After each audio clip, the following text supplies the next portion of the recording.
Good evening, ladies and gentlemen. Welcome into Hoopsville. I am your host, Dave McHugh, and we welcome you into another episode of the show. We are back live, under the lights, as it were, here on Hoopsville, presented by D3Hoops.com from the WBCA NABC Studios. Couple of things of note. First and foremost, hope you enjoyed the broadcast on Thursday, which was a pre-taped edition.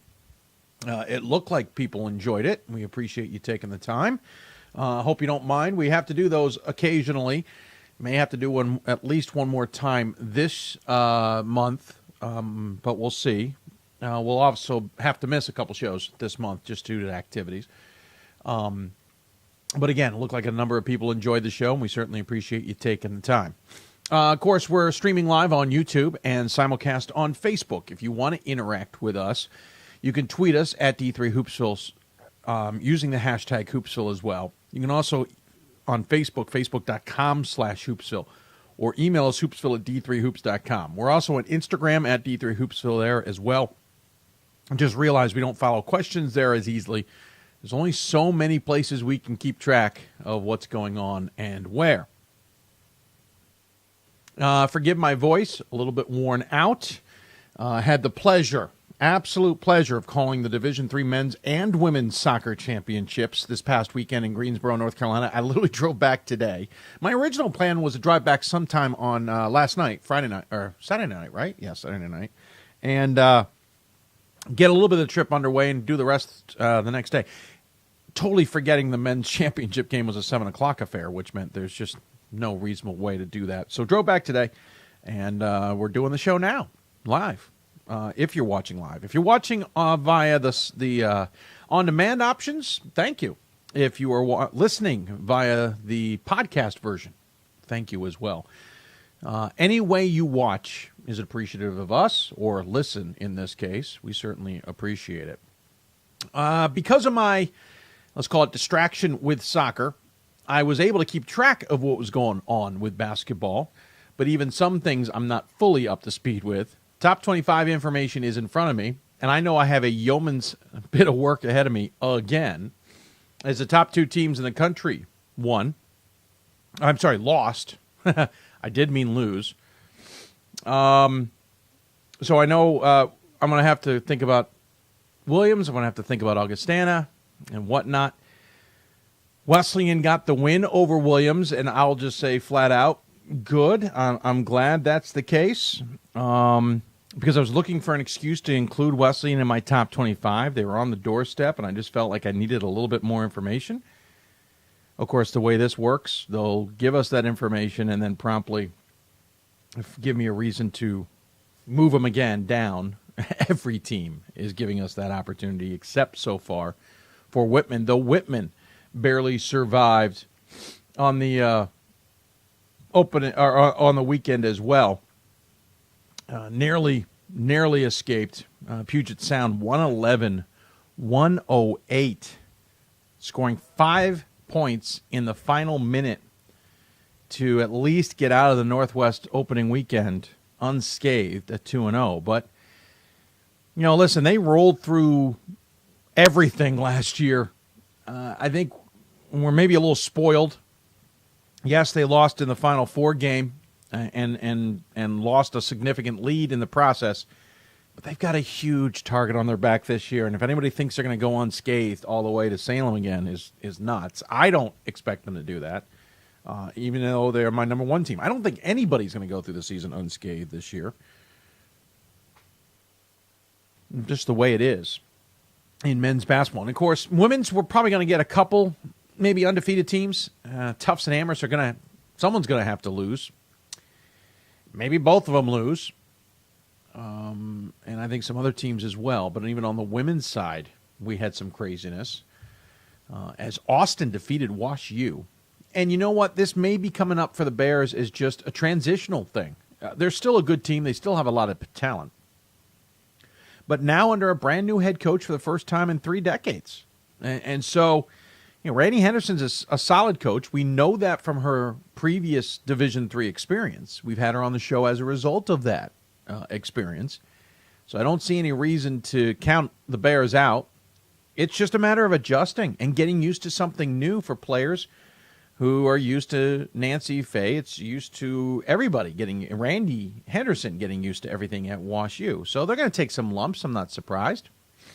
Yeah, maybe Austin beating them is a little bit of surprise, but nonetheless, it happened. This one jumped out at me. I had to read my email a couple times. The Scranton men lost to Juniata. So did the Scranton women. You don't often see, especially in conference play, the Scranton teams both lose on the same day or night. And it happened against Juniata. So hats off to Juniata for pulling that off. The men's programs, it's got me wondering what's going on. Maybe I completely misread the tea leaves. Going to have to do a deep dive to see what's going on. Maybe the Scranton fans can kind of give us their insight. Now, maybe they have on D3 boards. I haven't been on the basketball side of D3 boards in several days. I haven't had time. And so maybe they've given us their insight there. But, still a surprising result. Now, on the women's side, they were number 16. When you're in that territory, the top 25, I don't think anyone's expecting you to be flawless. And so a loss doesn't shock me necessarily. Juniata maybe surprises me because I didn't have Juniata in the landmark race for number 1 this year. So maybe Juniata is better than we expected, or Scranton's a little off kilter. Now, there was a lot of talk about players leaving the Royals squad in the offseason. I didn't dive into it too much because sometimes it's just talk. We do know they lost some players. Maybe this is the growing pains that we expected, but a few years later.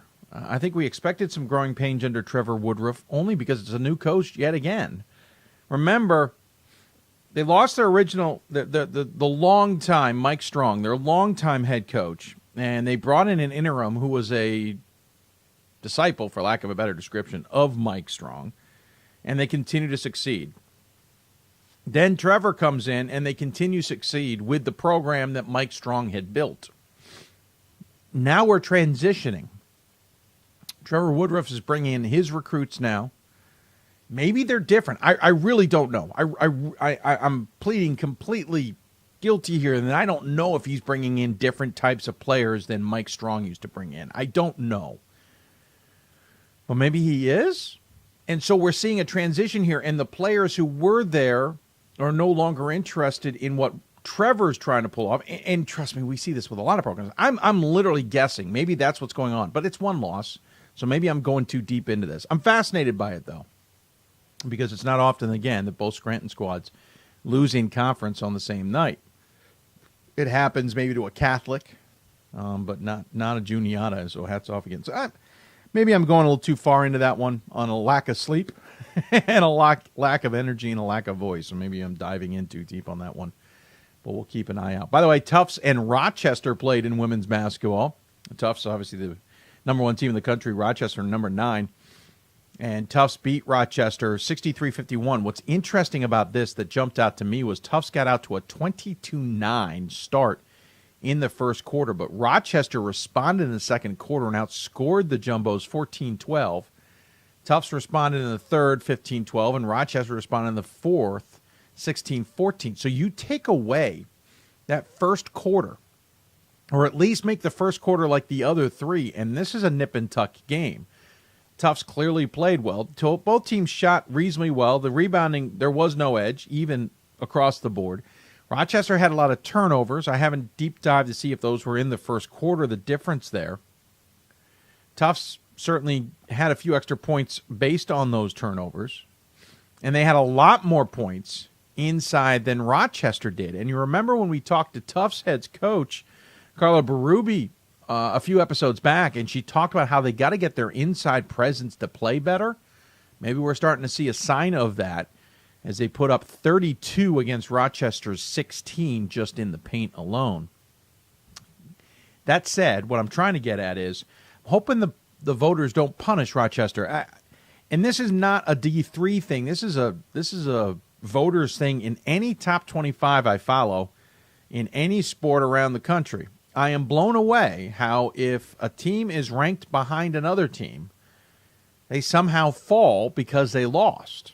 and you may have heard me say this on the show before, it just doesn't make any sense to me. If you have a team ranked 15th and they lose to a team ranked 5th, isn't that how you predicted it would end? Now, there's extenuating circumstances. If it's a 40-point blowout, maybe that's not what you predicted. If it's a 5-point game, that might be what you predicted. If there's a player that's been lost or something along the lines that might impact the vote. And obviously there are other games during a week that can change your opinion. But just on the premise that everything remains the same except for this result, and that Rochester lost to Tufts, I hope Rochester women won't take a hit in the top 25 because, again, top 25 voters clearly have said that Tufts is the number one team in the country and Rochester is not. And thus, one would hope Tufts would win that game. So we'll see what happens. And I only bring that up because I see it all the time, and I mentally think that through when I do my top 25. Okay, I had Team A higher than Team B, and Team A won. Okay, Team B, you're not moving down. You might even move up if you played well in that game. Now, if there's other information that makes me make a decision, so be it. But I'm not going to punish a team necessarily for losing a game I'm basically predicting they're supposed to lose, is basically where I'm getting at. Nonetheless, a good early season top 10 battle there between Tufts and Rochester that gave many people much information, as it were. Probably a future NCAA tournament game this season as well.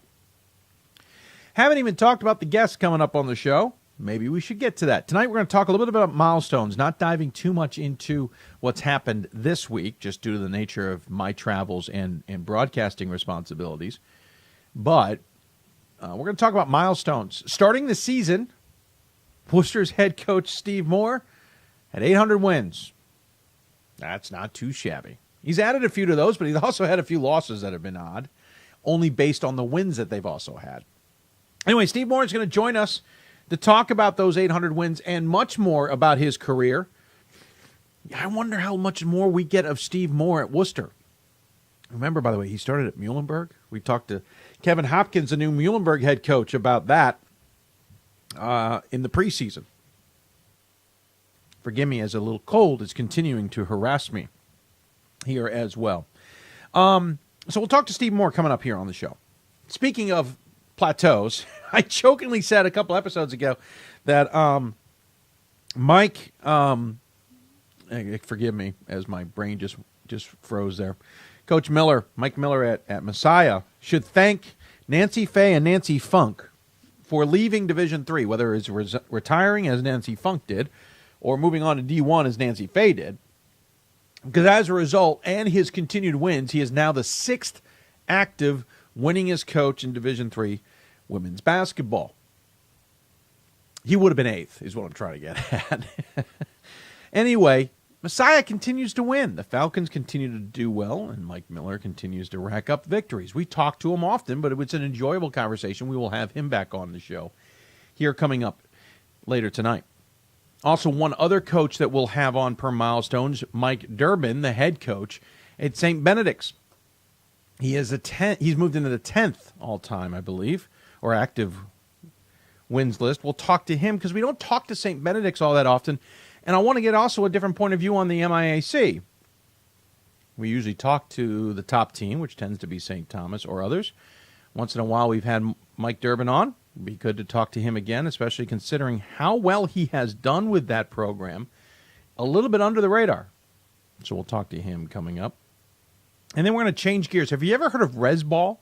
Well, if you've been a frequent reader of D3Hoops.com, then you know about Rezball at least a little bit. Ryan Scott, our Around the Nation columnist, did a tremendous story with it and talked about what Rezball is, why it's so similar to Division III in some degree, and on top of that, really why that is now starting to come into play in Division III. There is a sophomore at Colorado College that we had to talk to. He comes out of a Native American reservation, and we will talk to him about his success already his sophomore year in Division III at Colorado College. And the Tigers are having a good season, are expected to have a good season. So we'll talk to him about Rezball.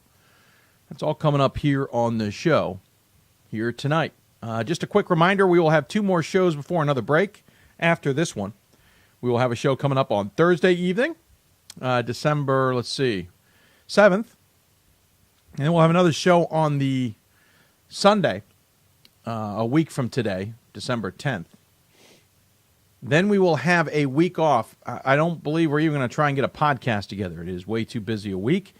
As I head to Salem, Virginia for the Stag Bowl week, including Glardy Trophy presentation. That is the week of the 11th. So there will not be a show on the 14th. We will be back in time to do a show on the 17th. And then one final show before Christmas holidays, at least at this time, is scheduled for December 21st. That ends up being 10 days, it gives us 2 weeks before we're back on the air. Obviously, we'll be in Vegas at the D3Hoops.com Classic with content, but gives us 2 weeks instead of 2.5 weeks before we're back on the air. So that's what our plan is, and we hope you will enjoy it, or at least not have any problems with it. So a lot going on in Division III. Again, in men's side, I feel like a broken record when I say it's parity. There's a lot of good teams. I don't think there's a lot of tremendously great teams. I think we've gotten used to the fact over the years of having at least a good bunch of teams that are tremendous, terrific, great. I don't know if we have great. Maybe Whitman is great, but they certainly have their flaws. We have a lot of good teams. And as a result, you're going to get a lot of losses, maybe non-top 25 teams beating top 25 teams, which then will change the top 25. And I think we're starting to see a little bit out of the women's side as well. Not as deep as we are on the men's side, but we're certainly seeing a little bit on the women's side. And when I was in Greensboro and doing all my research for the men's and women's soccer championships, I also was struck that I think it's somewhat similar in the men's soccer and women's soccer game, that the women have their top teams. There's a tier there that you expect to see in the Final Four, as it were. For the top 6 teams in the coaches poll, and I think in the D3Soccer.com poll, were in Greensboro for the championship. Whereas on the men's side, we had a 19 seed in Brandeis who nearly got to the championship for the second year in a row. And we didn't have really a top 5 team there.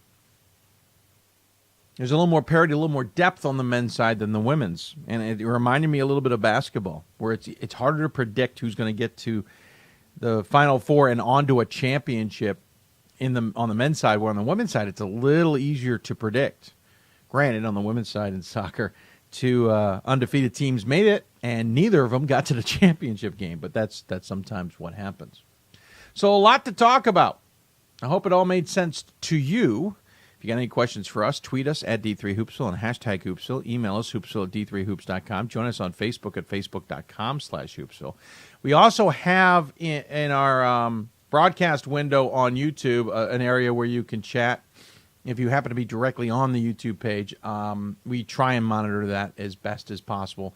It does not mean that we are foolproof in that capability, but we will do our best and hope that you will. It will make sense to you.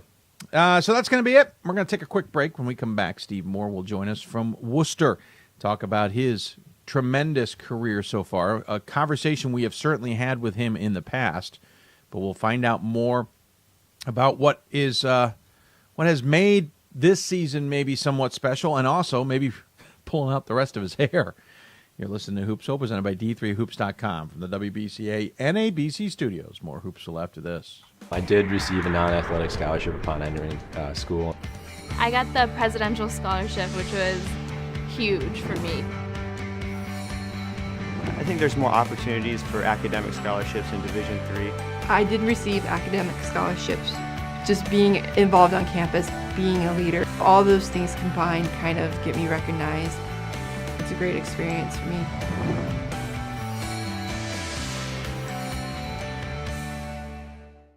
My name is Marcus Walker. I was All-State, won a state championship, a high school All-American, and played college and pro ball. I played because I love the game. I grind to be the best. I sweat because I put in work. I'm strong because I believe. When I want to bring it before game time, I come to the house that college basketball built. the CBE. No matter your skill, take it to another level. Elevate your game right here at the College Basketball Experience at Sprint Center. It's on us to stop sexual assault. In any way that we can. To get a friend home safe. To never blame the victim. It's on us. To stand up. To make our community safe for all. It's on us. It's on us to look out for each other at parties. It's on us. To be more than just a bystander. To step up and say something. It's on us, all of us. To stop sexual assault. Learn how and take the pledge at itsonus.org.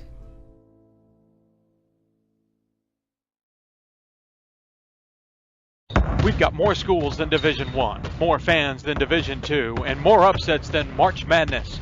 There's 800 programs with over 11,000 games leading to 2 national championships. And we've been covering it all for over a decade.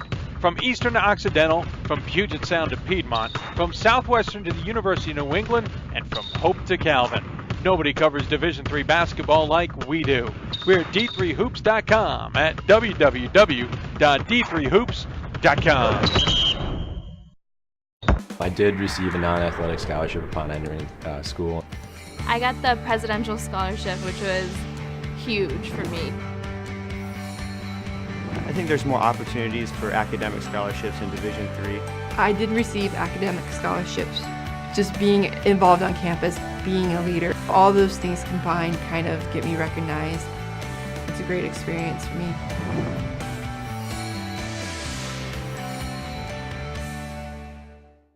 My name is Marcus Walker.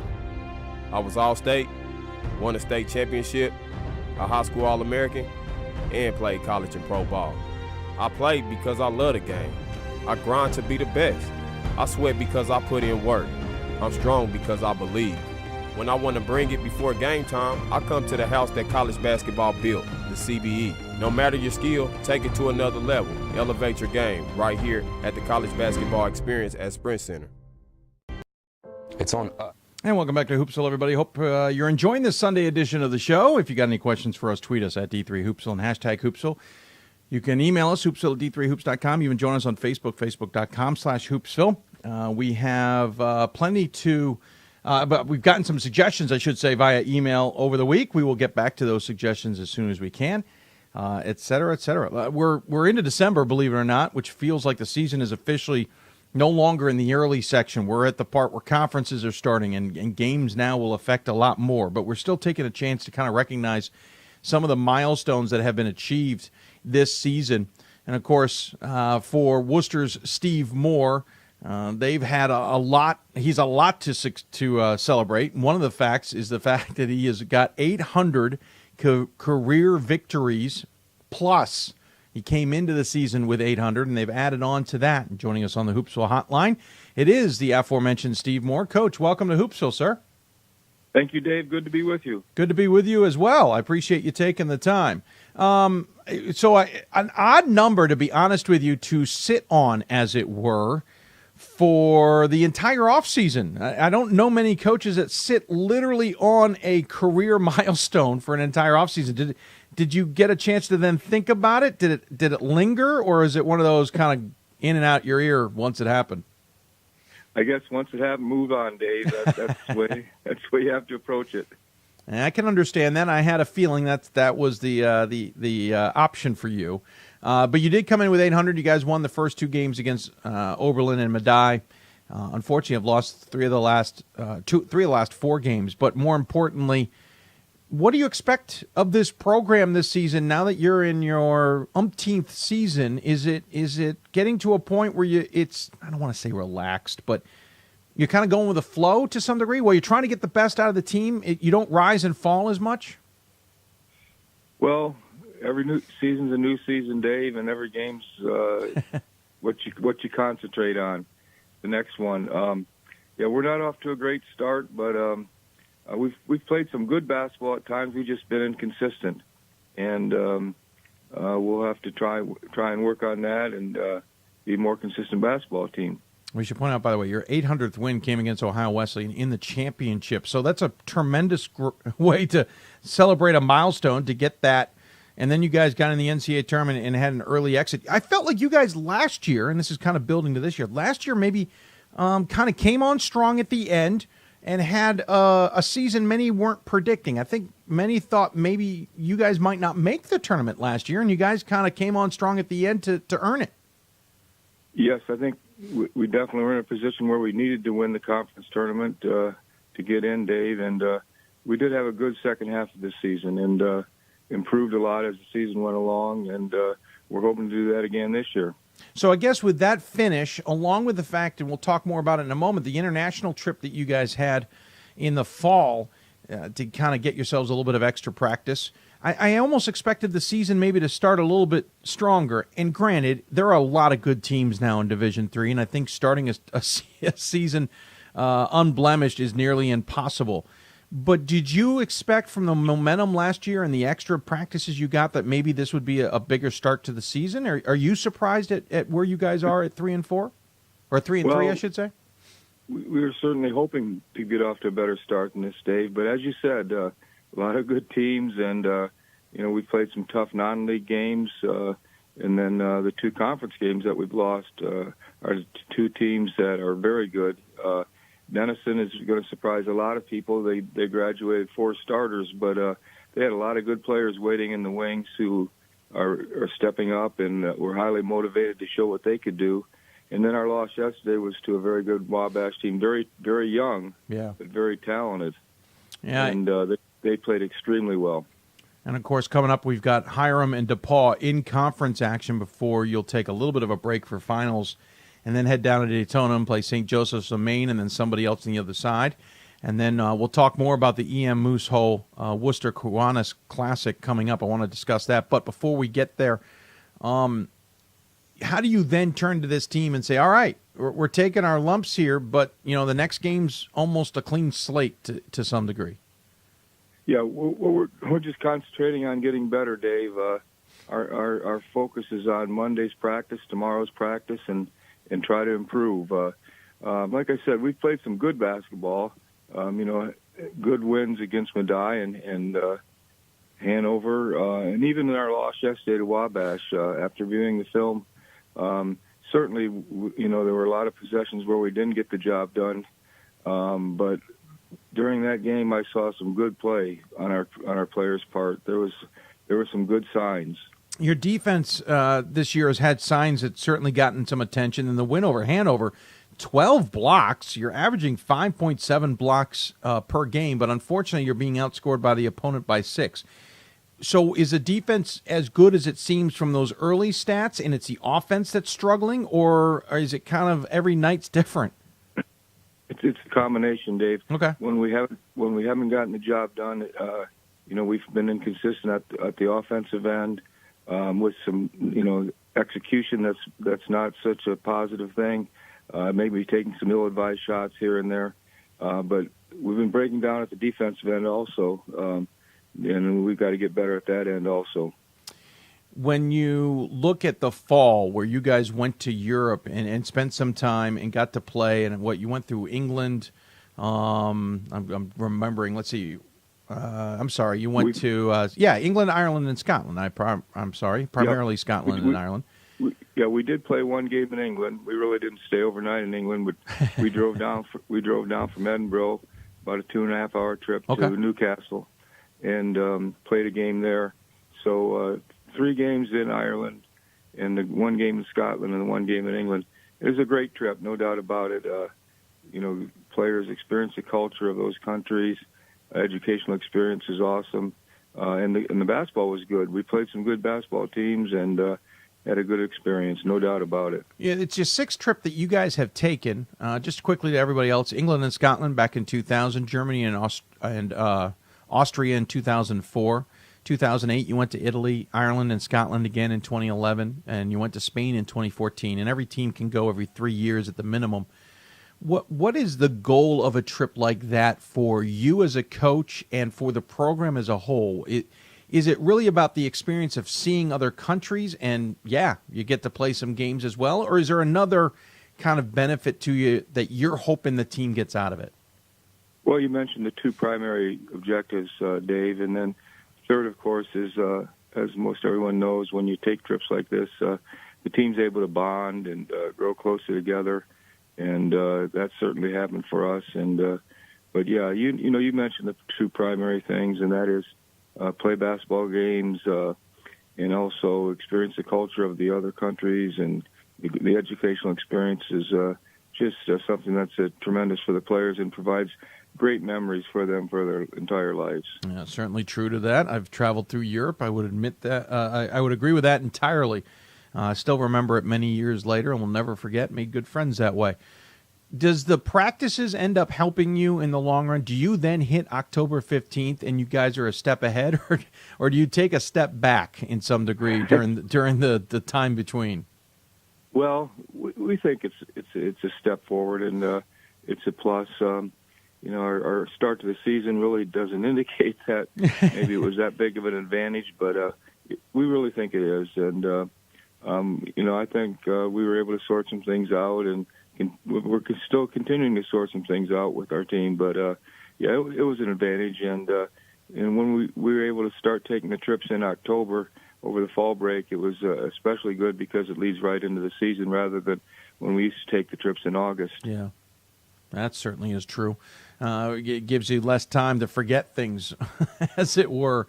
Let's quickly talk about the team, and then I want to come back to the tournament and other things that are coming up. Reese Dupler leading the team, a junior, 15.4 points a game, 4.2 rebounds, and 2.5 assists.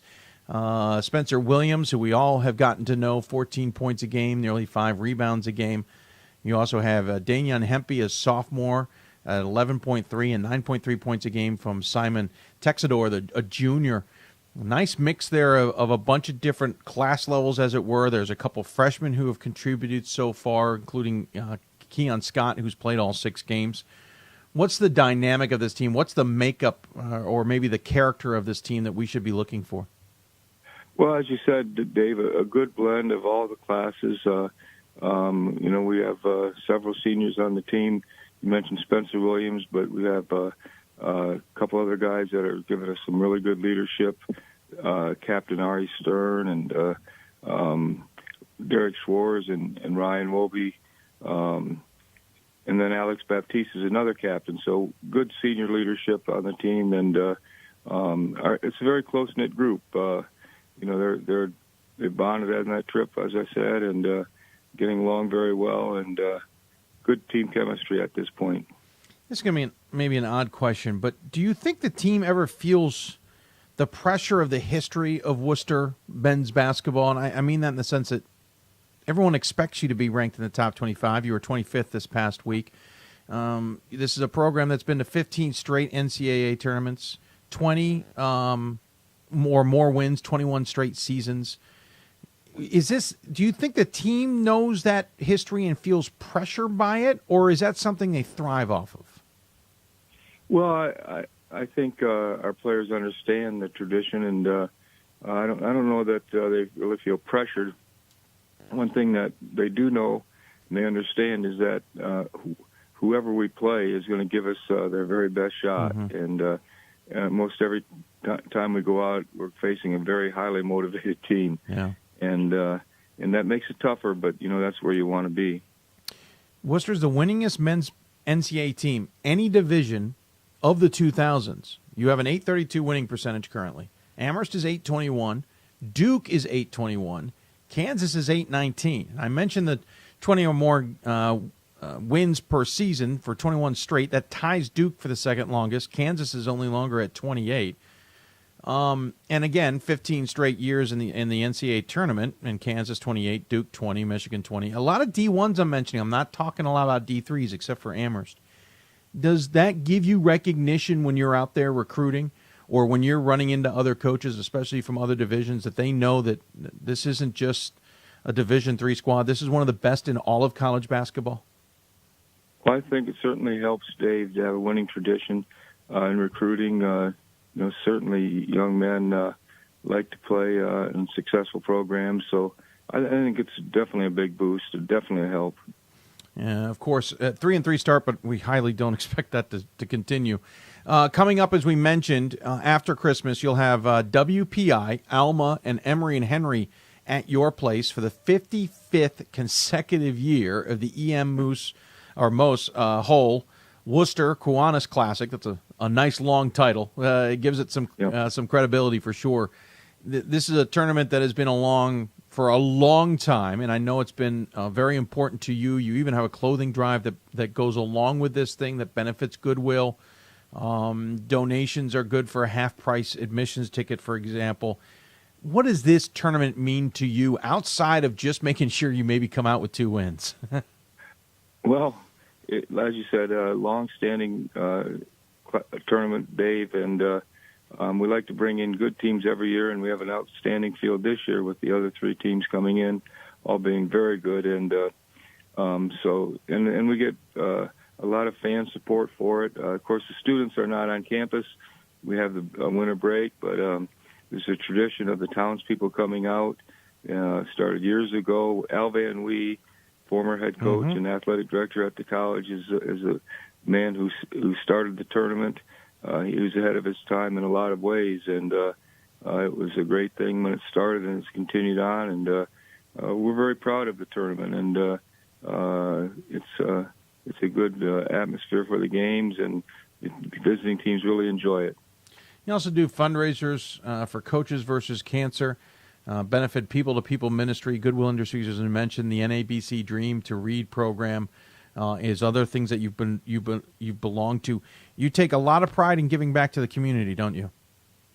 Well, I think that's important, Dave. And the community does a lot for our basketball program. They give us great support, and our players realize that, and they're glad to be involved in a lot of those things that you mentioned, and give the fundamentals clinic for kids every year, and that's very enjoyable for them, and they get a lot of satisfaction out of that. Speaking of giving back, you've also been a member of the NABC Congress, served on the NABC Ethics Committee.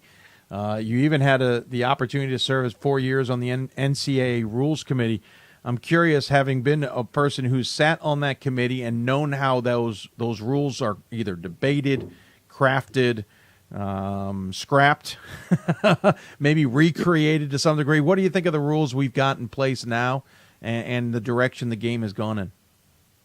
Well, I think the game's in great shape, Dave, and I don't know that we need to make a lot more changes, but the Rules Committee does a great job. It was a very good experience serving on it, and the officials that are involved, they are very serious about the whole thing, and I think that's a very important part of it. Is each year, the rules of the game change some, but the emphasis on certain rules and officiating is what's really important every year. When you look at how much has changed, we're now, men's basketball is pretty much the only level now still playing halves. Everybody has gone to quarters. Women's basketball, obviously, 2 seasons ago.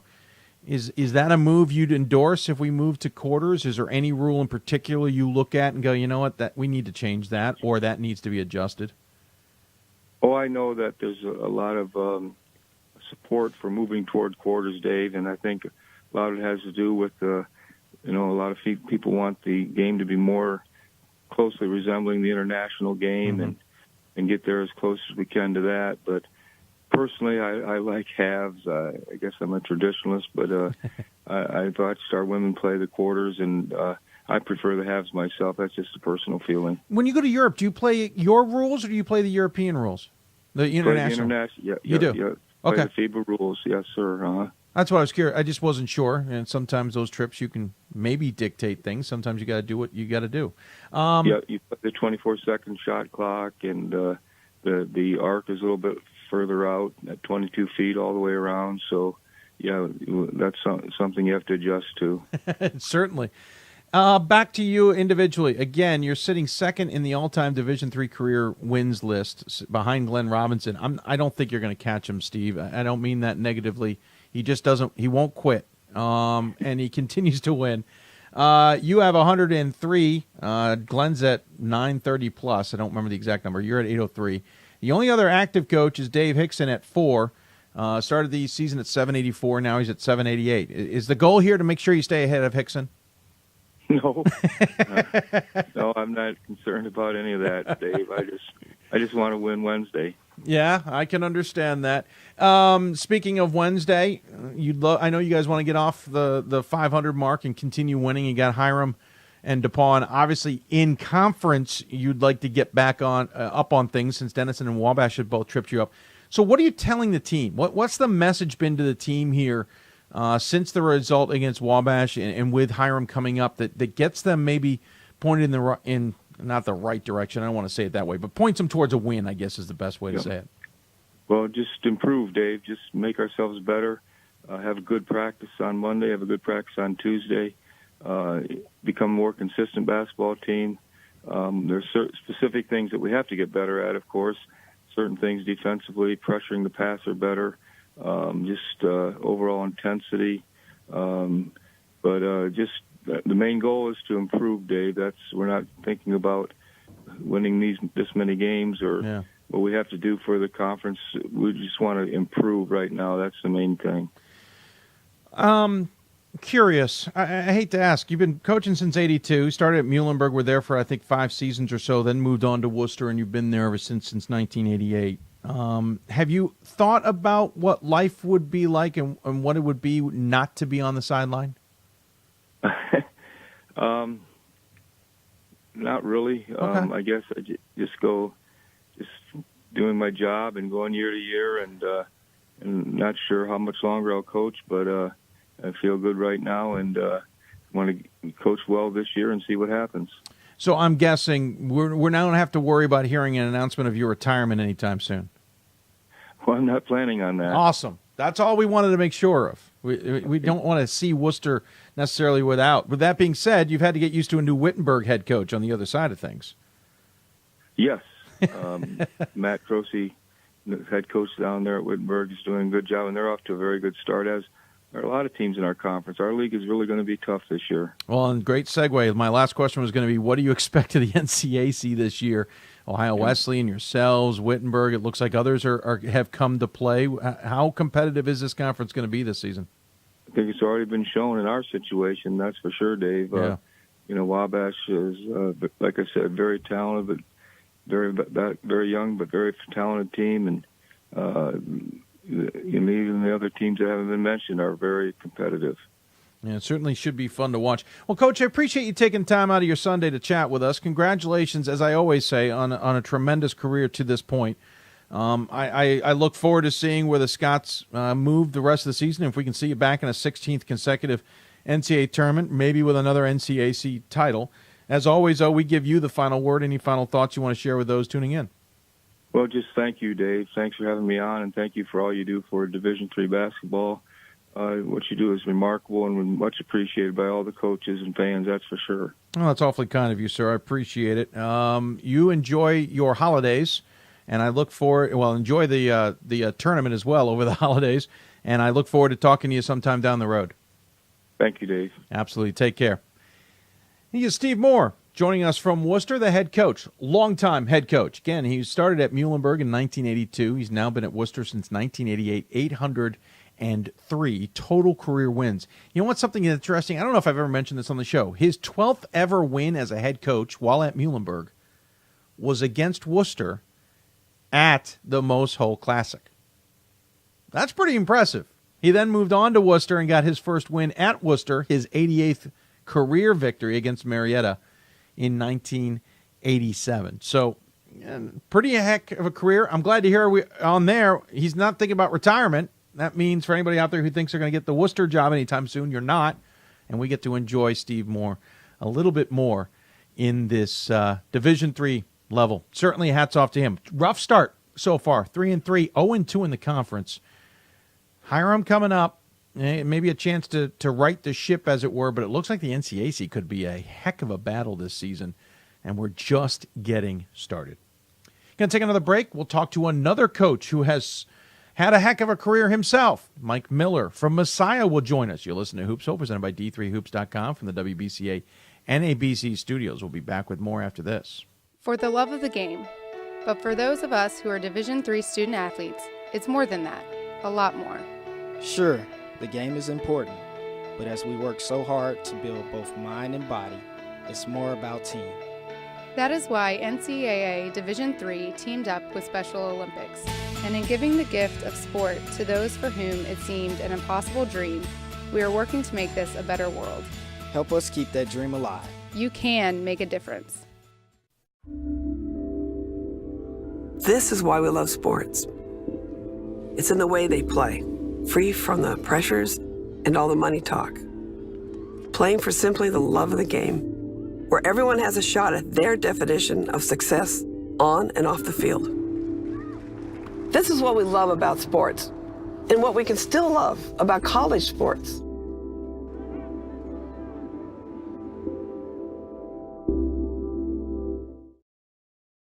We've got more schools than Division I, more fans than Division II, and more upsets than March Madness. There's 800 programs with over 11,000 games leading to 2 national championships. And we've been covering it all for over a decade. From Eastern to Occidental, from Puget Sound to Piedmont, from Southwestern to the University of New England, and from Hope to Calvin. Nobody covers Division III basketball like we do. We're at D3Hoops.com at www.D3Hoops.com.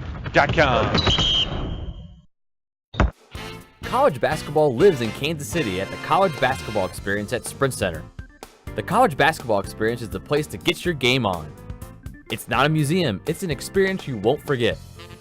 Discover the history of the game in the National Collegiate Basketball Hall of Fame, featuring the Gallery of Honor, Mentor Circle, and Honor Theater. Suit up in the latest CBE logoed Nike gear at the CBE Hoop Shop. Elevate your game today and visit the house that college basketball built. For the love of the game. But for those of us who are Division III student athletes, it's more than that, a lot more. Sure, the game is important, but as we work so hard to build both mind and body, it's more about team. That is why NCAA Division III teamed up with Special Olympics. And in giving the gift of sport to those for whom it seemed an impossible dream, we are working to make this a better world. Help us keep that dream alive. You can make a difference. This is why we love sports. We'll cut that commercial off. You're listening to Hoopsville, presented by D3Hoops.com for the WBCA NABC Studios. I'm your host, Dave McHugh. Thank you for tuning in tonight. Talking milestones on the show primarily. Coaches who have hit significant points of their careers, as it were. And coaches who I don't think are going anywhere anytime soon. At least Steve Moore in the last segment gave us the indication that he doesn't think he's going to be going anywhere anytime soon. He's not thinking about it at the very least, which is certainly wonderful to hear. As we are working our way through another basketball season for him and keeping the Worcester Scouts in the conversation. As you may or may not know, if you are just tuning in, I was at the Division III Men's and Women's Soccer Championships this weekend, calling them for NCAA.com. It was my honor to do so and certainly enjoyed it, though it is not an easy job, as I've found, to call for soccer games in a single day. But that said, the Messiah Falcons men's soccer team got down there and had two of the more incredible games of the entire weekend, winning 3-2 in the semis and going on to win 2-1 in the championship for an 11th national title in men's soccer in 11 tries in the last 18 years. You thought Mount Union football was good. Messiah Soccer, congratulations to them. I use that as my transition to talk about the fact that the next guest also knows how to win at Messiah. A lot of teams know how to win at Messiah, but the women's program has been under good hands under Mike Miller for a long time, and now he's got 602 wins to prove it. 6th winningest active coach in Division III women's basketball. I jokingly have said this a few times on the air. He has to thank Nancy Fay and he has to thank Nancy Funk, or he'd still be stuck in the 8th spot. But at least he has moved up, and he continues to win, and the Messiah women's program continues to be one of those programs in the Mid-Atlantic you do not discount.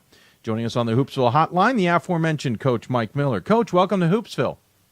Thank you very much. It's good to be back. I appreciate you taking the time. Have you officially sent Nancy Fay and Nancy Funk any thank you notes? I have not, and I doubt I will. I am good friends with Nancy Funk. I know you are. I faced Nancy at the side, so. I know. How crazy is that? And that was my next step. Part of this was Nancy Funk was a graduate of Messiah. She then went and coached Messiah for a period of time, took the Hopkins job, and you took over for her at the Falcons. Right. That's incredible. It's kind of nuts how it all went down, too. So we obviously became good friends through the years and made a point of playing each other every year. Yeah, I hope that tradition continues, despite the fact it's Catherine Bixby, but I have a feeling she'll want to play you. What's it mean to you to be at 602? Forget 602. To have gotten to 600, what does it mean to you? Yeah, obviously, you get asked that question quite a few times once it happens. Yeah, and quite honestly, what it's meant to me is a sense of it's not obviously not the wins. I don't think any coach gets into it for this stuff, but it just got me really reflective on what I've done with my life for the last 32 years and how fast life actually goes. And just thinking about all the great families and players and that have gotten my wife and I and coaches I've gotten to work with, and they've also impacted us. And just kind of how blessed, quite honestly, it just kind of stopped and thought about, wow, like my kids weren't even born when I started doing this, and they're married, and that kind of stuff. And just it can go really fast. So I feel really blessed that the quality of people that I've been able to get to know and be involved in has just been unbelievable.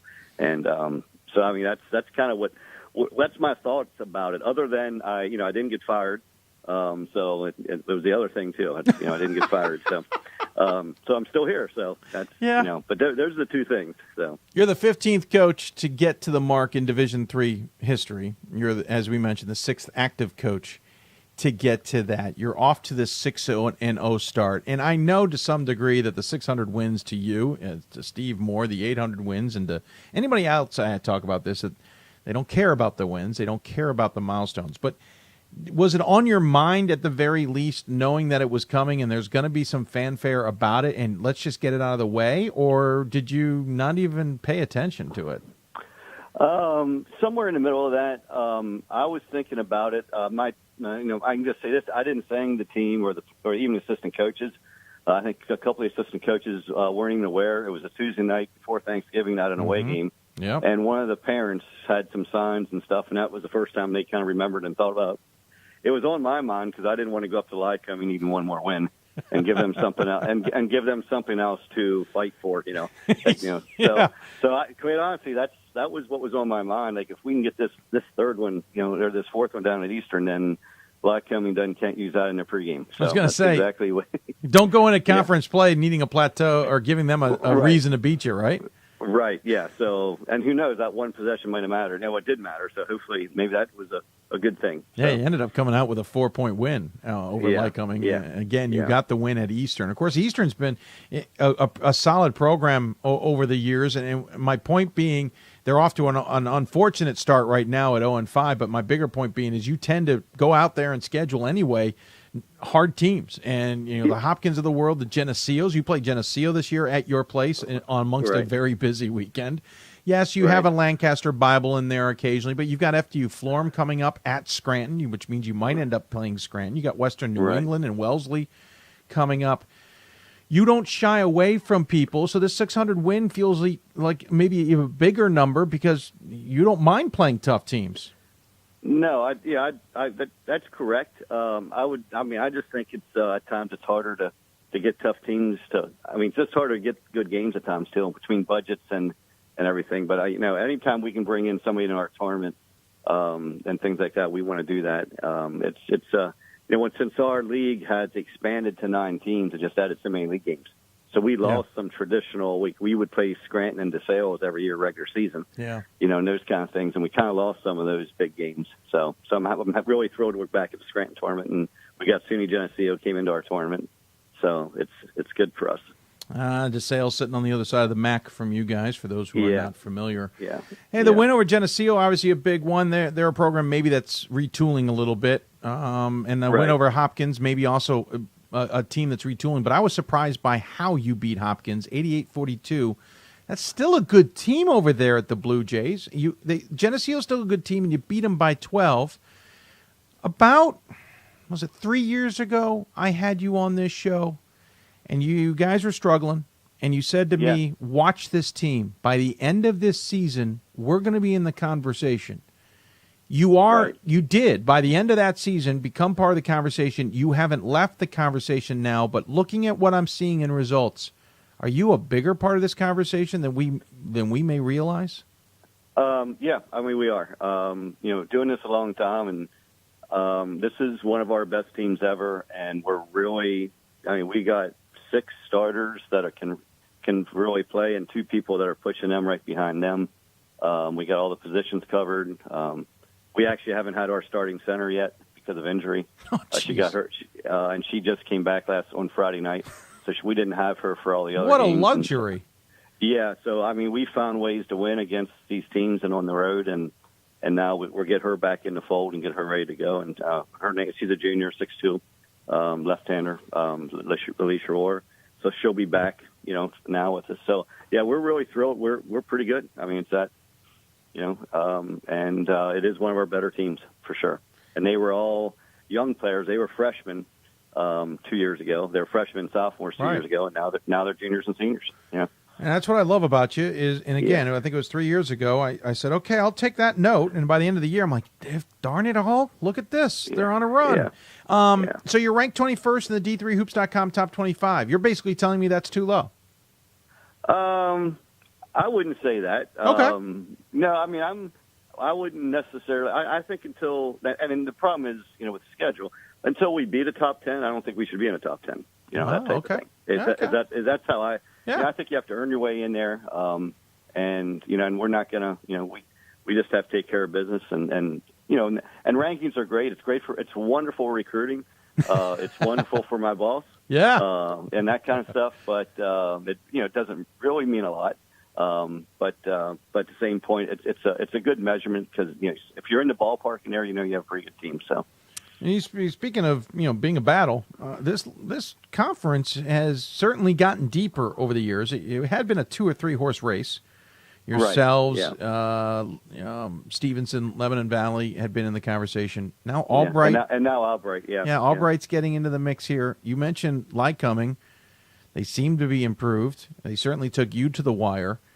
Is this conference turning into what the men's is like? In the sense that on any given conference night, somebody's going to win, and it's not necessarily going to be the favorite. Right, and I think from top to bottom, we were a little bit down in the last couple of years, and I really think, from 1 to 9, everybody's a little bit better. Mm-hmm. So there aren't going to be those games where you're just going to not play well and be successful. Like you're going to have to, you're going to have to play well, and that's a change. I think, the people who have been not as successful have all improved, and you can just look at, I actually just brought that up today and I just wanted to see where everybody was overall. And I think everybody's 500, at that point, so, which is really good going through the non-league part of it. So. Quickly about your team, Leah Springer's 22 points a game. 10.8 rebounds a game, 11 blocks, which is averaging just shy of 2, plus assists and a half a game. And then, by the way, you also have Macy Thornton at 13, nearly 14 points a game, 12.5 from Caitlin Hoff. Alicia Rohr, as you mentioned, 2 games in, but she's gotten 8.5 points and 4.5 rebounds. But Springer just leaps out at you, no pun intended, from the stat sheet. But tell me a little bit more about this squad. Thanks for asking about overall. Yeah, that's interesting. Leah is a great player. She was an all-state player, and we were bringing her off the bench. And when our center got hurt, we started her. So that's just what that has done is just added more depth and created more, more competition and just even just a confidence that we'll figure this out. And we have between Leah and Kristen Smalllock and Jen Fairbanks. And Jen doesn't necessarily stuff the stat sheet, but they're all extremely versatile players who can handle the ball, defend multiple positions, kind of like that seamless type of basketball the NBA is kind of going to. So we're able to find different ways to defend the other team's best players and have depth in doing that. And so we have depth to defend big kids. We have that great 3 players like some teams have. We have at least 2 people that can defend any one spot, to give us and just keep pressure on people. So that's part of that depth. And we have a really, really strong bench as well. Like everybody in the roster can play. So, it's just fun that way. And you've got size. Rohr listed at 6'2". I didn't check with Steve on whether these were accurate measurements, but 6'2", and then 6 foot. Rohr is 6'2", and Springer is 6 foot, and a couple of lengthy 5'10"ers in there as well. The size is so important in the women's game now. I've found that you can have an all-guard lineup. You're only going to go so far. You need something inside. It seems like that's something you guys have mastered as well. Yeah, I totally agree with that. And we say to our kids, we have to figure out how to defend through the regular season when there aren't bigs, because you can't necessarily have your 6'2" kids run around guarding guards. great good guards. But then once you hit, this round of 32, the Sweet 16, you better have bigs, because you're not going to find teams running 4 out with a 5'11" center. Right. So like being able to have a roster that can get you through the regular season, and then also have one that can take you deep in the NCAAs is a really great asset. And that's one of the things going back to like being there and doing that before. Like this roster is built to have a chance to do that, and make a run. Be able to play both ways. So got Arcadia coming up at home and Alvernia on the road in the next 2 conference games to take place in the next week. Then you'll have FDU Florham after the finals up at Scranton, where you'll be part of that Scranton tournament. Right. How do you keep the team focused here? Not only because you're off to a good start, and now Arcadia and Alvernia got you marked more than they may have had before. And how do you keep them focused with the finals? No, that's a great question. Quite honestly, I don't. The players. This is an exceptional group of players, and they make sure I'm focused. And I don't mean that stupidly, or they're into the process. They're in the gym early. I thought about not having practice Saturday because we played Friday night, and they're like, "No, we need to practice." And then we had 3 of our players hop in the car and went to the men's soccer game. 400 miles away. But instead of saying no, I think it's a good idea we don't have practice. And then so they could leave early. They actually said, "No, we need to have practice. We need to get up. We need to break a sweat." And that kind of stuff. So their focus is on each other and on getting better. And there's really just a great buy-in. Other years that may be a little bit different, but this year and then for the last year and a half, 2 years, they want it. They understand there's an investment to be successful, and they're even proactively helping me figure out what that investment might look like. Yeah, 388 miles from Messiah to the stadium, just for the record. I thought maybe there was a chance I passed the bus today, but I don't think so. They were going the other direction. But to go down there, and that's pretty hats off to them, but you gave me a perfect segue. Yeah. Men's soccer has won now 11 championships. Women's soccer has won 5. The other weekend, I noticed that not only did men's soccer was hosting, women's soccer was on the road. Field hockey was at the national championship weekend as well. You had a 3-team, let's call it, event. Men's basketball had a 4-team tournament. Let's see, wrestling was at Mount Union, and swimming was hosting Lycoming, and all of them are expected to win because everyone's good. What is the environment like at Messiah?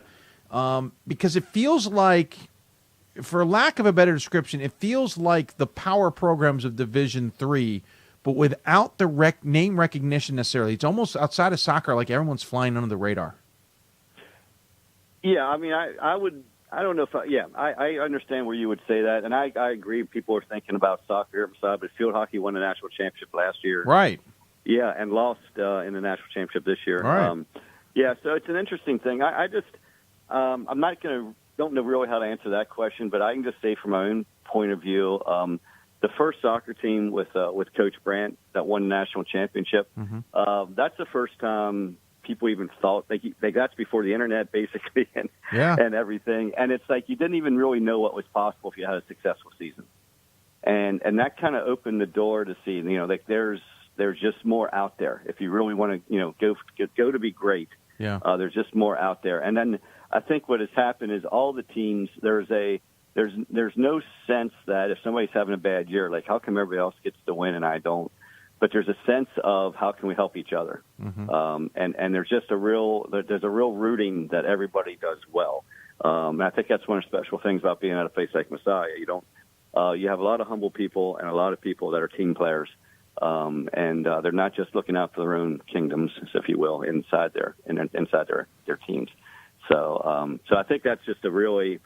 It's just a really, really good thing. It's a really great thing to be a part of. A lot of people say that good programs breed other good programs, and we see examples of that in some degree. We also see where it doesn't happen. Is that what's going on here, that soccer helped kind of break through, and now all the programs are like, well, we can do that too? Or do you also have, and I mean this seriously, do you have that special niche because you are a unique Christian organization where you're not only winning, but now you've got certain student athletes who are like, wait, if I want to do more than just be a good a Christian. I don't want to say it that way, but that's where I'm kind of thinking. Right, I understand. And I want to do well at athletics. At one point, I thought I had to split that. Now I can do it all. Have you found that the culture has changed with recruits? Has the culture changed with the school? Right, and I think the culture at the school has not changed. I do think our society is such that all the families and their daughters and sons they want it all. Yeah. And they're not going to settle. And one of the things we offer, I mean, we have what you mentioned is really, really true with respect to athletics and the spiritual side of our campus and student body, but also like our academics, especially like in our world, the sciences are really exploding.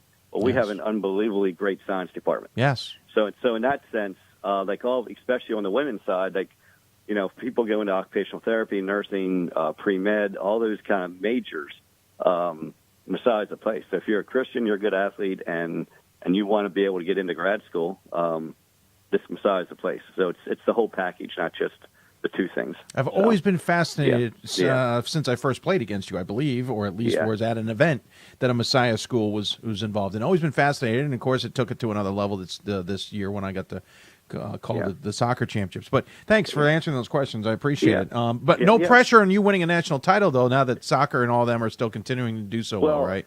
No, I've already dealt with that because they've been doing it since 2000. So I think, I don't feel any pressure at all. So every sport's uniquely different, and we just like the previous coach, you just coach the next game to the best, to the best of your ability, and you see where you end up. And when you have a talent, you hopefully will do more that year than when you didn't have as much talent. By the way, your players got home, right? Yes, I wanted to laugh because I was definitely like a father. Like they had to text me when they got down there, and they texted me when they were back. So you should have texted me, and I would have gone and checked on them for you. Yeah, that's probably I should have done that. So no, they're very trustworthy. No, I know they are, and I certainly would not have suggested otherwise. Well, hey, I appreciate you taking the time to join us. My pleasure. I love chatting with you. I also love that you're not afraid to. You're not a coach speak coach. I mean, you're willing to say what you think about your program, and I love that about it, and I appreciate the time. Good luck the rest of the season. I'm going to try and get up there for a game or two this season. I haven't been able to do it in a while, and I want to see the new gym. Yeah, it's wonderful. Yeah. It's not new in the sense that it's in a new place. You guys just redid it, right? Right. Yeah, it used to be our practice gym, and they did a great job. And we have a new wellness center and locker rooms and stuff. So I'll make sure I show you around. I'll give the red carpet treatment. There we go. Well, I will try and get up. If you don't, I'll call Steve King. Steve's going to ignore me. He's done with me. He's had me. I've gotten you on, and he had me for soccer. He doesn't need me for another 13 months. Well, thanks for taking the time, Coach. As always, we give the coach the final word. Any final thoughts you want to share with those tuning in? No, just from your previous coach as well. Like I just the time and the energy and the passion you have for Division III athletics, and obviously for women's basketball, being an advocate. I can't thank you enough, and just want to wish you Merry Christmas. Thank you, sir. Merry Christmas to you as well. I look forward to seeing you down the road. All right. Thanks, Dave. All right. Take care. Bye. Mike Miller joining us from Messiah. By the way, awesome soccer fans, Messiah fans. The best cheers were them and maybe North Park. Chicago traveled well. Everybody else traveled well, too. But Messiah fans, I loved it. They were terrific. But hats off to the women's soccer program and Mike Miller on win number 602. Going to take another break. When we come back, we're going to change gears. We'll come back to our milestone topics in a bit. We're going to talk about Rezball. Have you heard of it before? No? Have you read Ryan Scott's article about Rezball? Then if you have, you kind of know what we're talking about. We'll talk to a very unique student athlete in Division III basketball. Maybe not as unique as you think he is. Maybe he was perfect for Division III basketball. We'll find out when we come back. You listen to Hoopsville, presented by D3Hoops.com from the WBCA NABC Studios. More Hoopsville after this. Division III allows you to give yourself to other things. Having that free time allows me to pursue the things that I want to pursue. Division III athletics affords students the opportunity to, engage in the other interests in their campus and in their lives outside of that sport. It allows you to just be able to do everything you want to do. I wouldn't change it for the world.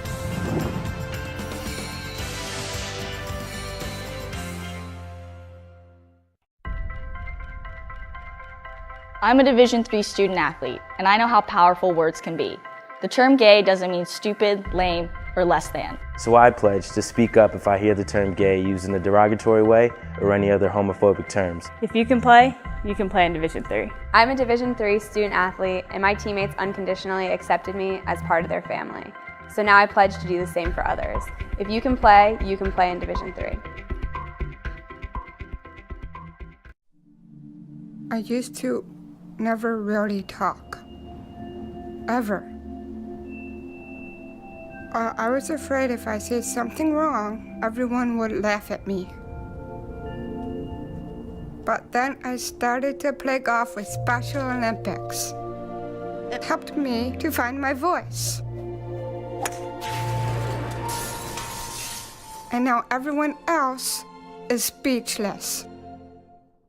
We've got more schools than Division I, more fans than Division II, and more upsets than March Madness. There's 800 programs with over 11,000 games leading to 2 national championships. And we've been covering it all for over a decade. From Eastern to Occidental, from Puget Sound to Piedmont, from Southwestern to the University of New England, and from Hope to Calvin. Nobody covers Division III basketball like we do. We're at D3Hoops.com at www.D3Hoops.com. Division III allows you to give yourself to other things. Having that free time allows me to pursue the things that I want to pursue. Division III athletics affords students the opportunity to, engage in the other interests in their campus and in their lives outside of that sport. It allows you to just be able to do everything you want to do. I wouldn't change it for the world.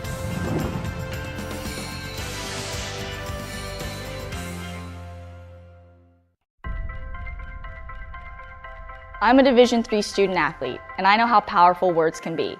The term gay doesn't mean stupid, lame, or less than. So I pledge to speak up if I hear the term gay used in a derogatory way or any other homophobic terms. If you can play in Division III. I'm a Division III student athlete, and my teammates unconditionally accepted me as part of their family. So now I pledge to do the same for others. If you can play in Division III. I used to never really talk. Ever. I was afraid if I said something wrong, everyone would laugh at me. But then I started to play golf with Special Olympics. It helped me to find my voice. And now everyone else is speechless. We've got more schools than Division I, more fans than Division II, and more upsets than March Madness. There's 800 programs with over 11,000 games leading to 2 national championships. And we've been covering it all for over a decade. From Eastern to Occidental, from Puget Sound to Piedmont, from Southwestern to the University of New England, and from Hope to Calvin. Nobody covers Division III basketball like we do. We're at D3Hoops.com at W. Welcome back to Hoopsville, everybody. I'm your host, Dave McHugh. Hope you're enjoying the show. If you got questions for us, tweet us at D3Hoopsville or hashtag Hoopsville. Email us, hoopsville at D3Hoops.com. Join us on Facebook at Facebook.com/Hoopsville as well. Certainly would love to hear from you as we move along the show. A couple more segments in this one tonight, etc. So if you do have a question, we'll try and get it in before the end of the show. If we don't get it in the end of the show, we'll try and get it in at the next episode coming up on Thursday. So we're going to take a quick break from the Milestones side, and I guess this is kind of Milestones as well, but Ryan Scott did a tremendous story on Rezball for our Around the Nation article. It features Jagger Heya Black, at least in the pictures, but it talks a lot more about what Rezball is. Talked to the co-founder of ndnsports.com, Brent Kawi. I have not been able to get all the way through Ryan's article. It is tremendous, but I ran out of time today. I look forward to reading it more. But I didn't want to waste any time getting a different perspective on it, and not even different, but get the true student-athlete perspective. One thing we're trying to do differently on Hoopsville this year is get more student-athletes actually on the show. We've always had the intent to do it. We have done it in the past where we've gotten student-athletes on, but sometimes it's a little more challenging, and so we've shied away from it to some degree. This one I couldn't resist. As a sophomore, Jagger Heya is averaging 14.5 points a game for Colorado College. and the Tigers could have a pretty darn good season. But what is Rezball exactly, and why does it have any influence here? And honestly, where did Jagger Heya come from? By the way, do not assume about how I'm saying it is how it's spelled. It's completely different. Joining us on the Hoopsville hotline is Jagger Heya Black, a sophomore forward for the Colorado College Tigers. Sir, thanks for taking the time for joining me. Hi, Dave. Yeah, thank you for having me. Absolutely. I appreciate you taking the time. So let's first and foremost point out you're a 6'7", according to the roster, forward for Colorado College. You guys are off to a pretty solid start this season. You're in your second year, as we pointed out. How have you liked the college game? We'll start there. How's the college game suited you? I've really been enjoying it. My situation right now has been good. The coaches have a lot of confidence in me.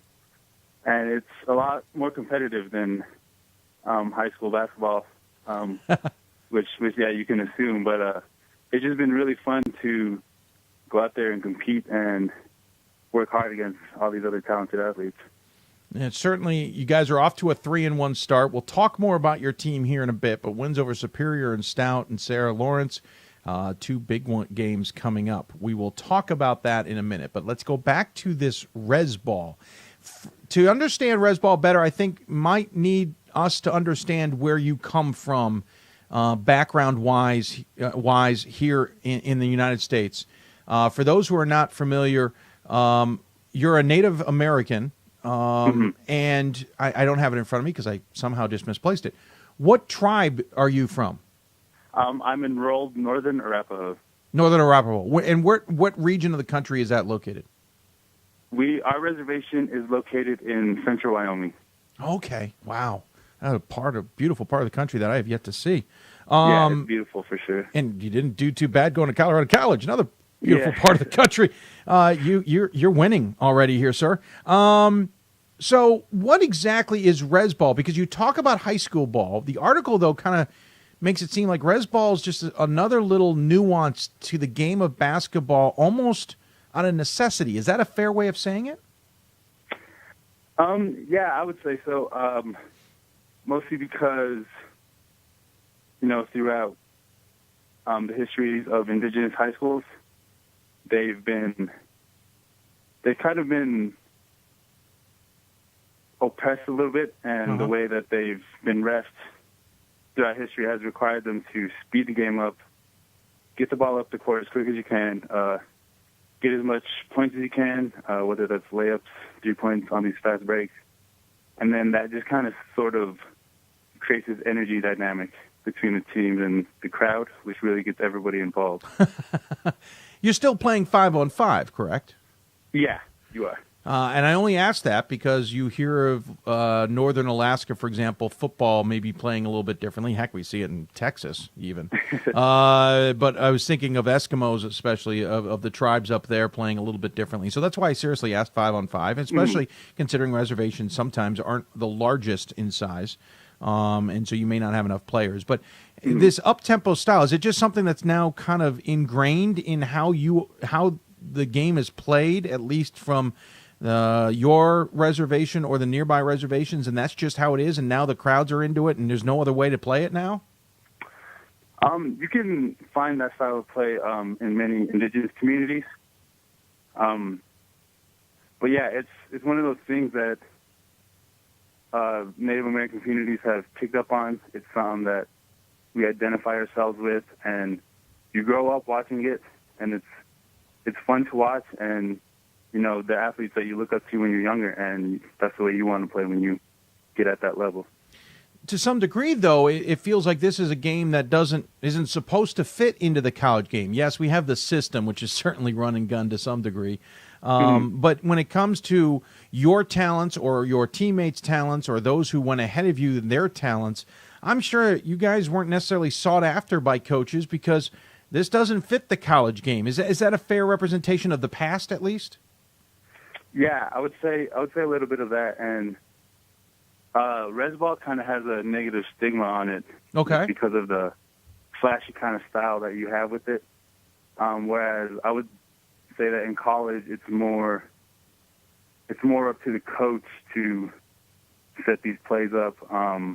and kind of develop players through their system. Not to say that high school coaches don't have a big impact on the way their players play, but sure.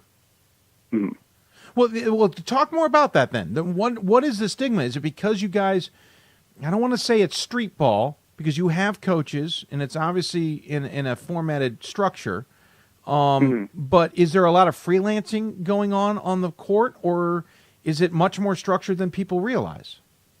Yeah, it's often, I've heard it referred to as organized chaos. Okay. Yeah. All right. So no, you'll have these sets and these plays, but it's not okay. We're going to slow the ball down and we're going to run this here. We'll get to our spots and do these actions that we need to do, but then off of that, we're going to look for our own game and just kind of feel it out and just let the game flow. So you're not running necessarily plays, but you have an understanding of where you need to be on the floor. Mm-hmm. All right, so yeah. I'm gonna give you a reference. I don't know if it works or not. We all talk about the famed triangle offense slash the motion. It takes the motion offense on steroids. You could argue. It's about knowing where to be at certain places. I'm not trying to say Rezball is a triangle. I'm not trying to make that comparison. But I'm trying to say is if you understand the basics of the triangle and no one understands the details, everyone understands the basics. Is that kind of the mentality? Okay, we know where we're supposed to do it, but we're just doing it at a different pace? Sort of, yeah. Yeah, like you said, everybody has the spots that they know that they're supposed to be in. But there's also... just growing up around that style, you kind of develop the skill to be able to play these different positions. Everybody shooting, everybody running, and that's talked about a little bit in the article. But yes, I assume there's a ton of communication going on then too. Yeah, totally. But there's also probably a lot of no communication to the point of you just know cerebrally. If your teammate's hitting that point on the floor and your other teammate's hitting that spot, you can see they're going there. Then doesn't matter where you were planning on going, you've got to go somewhere else. Yeah, and that just goes back to the ability to be able to kind of play every position when you're on the floor. And what kind of scores are these games? Oh man, these scores they can get high. Like the 80s, 90s, 100s. Are you playing defense? Would be the question I bet everybody asks you. Yeah. In Rezball, I would say that the offense feeds into the defensive energy that you have. And a lot of indigenous schools, these schools in these indigenous communities, because they're so comfortable with running, a lot of them will press. Oh, really? Yeah, so the press and really speeding up your opponent is a big part of it. So that leads into a lot of fast breaks, a lot of fast break open threes. Fascinating. It almost feels like the system, but on a different level, because you're not worried about necessarily just the three. As you said earlier, you don't care where the shot is. You're just taking the shot when you have an open shot. Yeah. If it's an open shot, it's a good shot. And someone has a better shot, you pass it up, yeah. Are you subbing like the system does, or are you guys playing long minutes? I suppose that would mostly depend on the school and the type of depth that they have, yeah. Okay. And one of the things in the article talked about 24 teams playing in Phoenix each summer, not only to showcase Rezball, but to support Native basketball as well. Have you gone to that event? The NABC tournament, Native American Basketball Invitational. Yeah. I have not been able to go to that, unfortunately. Have you been able to see it? Like maybe online or something? I've seen pictures. I've seen it online, yeah. Okay. But still, 124 teams, you weren't there. It tells me just how many teams are actually playing this sport. How come you think it hasn't gotten more attention? Mostly because I would take it back to the negative connotations that come with it. For example, Shoni Schimmel, there were people saying that she has too many turnovers with this fast-paced, flashy style that she plays. Mm-hmm. So there's this idea that it's a little bit too chaotic to be able to take it to the next level. And also just the exposure. Sure. a lot of these indigenous communities are in rural areas where recruiting is not taking place. Yeah. And besides these big native tournaments that there are, there's just not a lot of opportunity for these traveling teams to showcase their abilities in front of coaches and Sure. recruiters. My parents live in very rural Maine and near a reservation themselves. I have no idea if they're playing Rezball up there. I'm not making that comparison, but what I was going to say is they're very rural. They're very much out in the middle of nowhere. And so getting to them isn't exactly necessarily easy. That said, you're now playing at Colorado College. We have other examples, if you read the article, of players who are now at least had the door open. I don't know if we want to say recruiting, but had the door opened by other programs, including at Division I. How did you get to Colorado College? Yeah, so it first started off with I had to figure out what was actually required to get in contact with coaches and to get recruited. And I learned that you needed to send emails, send game film, and I started doing that and just really reaching out. And then through this native tournament in Denver, I met a great mentor of mine. His name is Bill Hanslick. Introduced me to another coach who coaches a traveling team out of Denver. And just through those connections, I was able to get exposure and get introduced to coaches. So you wanted to go on and play in college? I did, yeah. How many of your teammates, how many of those who are in these native basketball teams or part of these indigenous tribes, how many want to play in college like you from the get-go? I would say everybody. Okay. That's kind of the goal, is to take it to the next level. Like, there's a lot of great athletes, a lot of state championships won in these native schools, and a lot of them will usually go to JUCOs just because that's kind of the most exposure that we get. Yeah. But just as you kind of get going, it just gets a little bit harder to get looked at and to get that exposure. So sometimes it just ends up not panning out, unfortunately. It also seems like unless you get to the right school, and I don't even know if Grinnell would be the right school, to be blunt. I don't know if there is a right school out there. Unless you're going to a right school, you have to be willing to adjust your game and really change who you are as a player. I mean, a lot of people out there get recruited because they're the perfect center for a program, or they've got the skill set to be able to fit into the offense, so they don't have to adjust as much. Yes, they have to learn a new system. They have to understand a coach. They have to learn a lot about it, but for the most part, their game has already been fitted into a program for some degree. From what I'm hearing, you're very much the polar opposite of that. You are going to be the one who has to make adjustments, at least on paper. Yeah. We'll get to Colorado College in a minute. So that's got to be a little bit challenging as well, to understand that Rezball might need to be left behind. Mm-hmm. Is that part of the process for you? Was that part of the thought process of going, listen, I want to play college basketball, but I very well may have to understand that I'm no longer a Rezball player? Yeah. The AAU team that I referred to earlier, that was one step towards adjusting my style and just being able to play away from home. And I actually took a postgrad year out in New England, and that was another year that I was being able to adjust myself and just get comfortable with playing basketball away. Well, that's certainly true, especially if you're going all the way out to New England to play at a prep school. Of course, I just looked it up. You went to Phillips Exeter. I know Phillips Exeter is certainly a good program there in New England. But that all said, what is going on at Colorado College with you? Are you having to adjust to Coach Bartree's different style, or are they trying to maybe adopt a little bit of what you are so good at? I would say it's more of a mutual thing that we got going on here. Okay. Coach Bartree is great with the X's and O's, and the system works well for the team that we have now. And then he'll put me in positions that will allow me to use my abilities and skill that I have. how the teams, or I should say, how are your teammates? Do they ever ask you what the game's like? Do you ever show off a little bit of what the game's like? Do you guys ever talk X's and O's necessarily? No, not quite. How have you adapted though to the college game? I mean, 14.5 points a game so far through your couple games into your sophomore season. It seems like you've adapted pretty well. Yeah.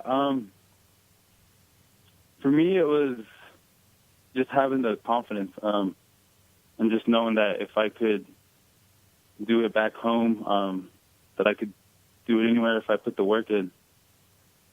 You're six. Go ahead. I was gonna say, yeah, I think that was a big thing for me, is just having that confidence.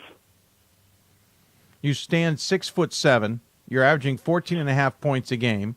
Interesting enough, you've only taken one 3-pointer the entire season, which I find fascinating. I wonder if Coach Partry's got the noose on you for that one. Say, hey, no, you can't shoot those. But you're 14 of 18 from the free throw line, 22 of 43 from the floor.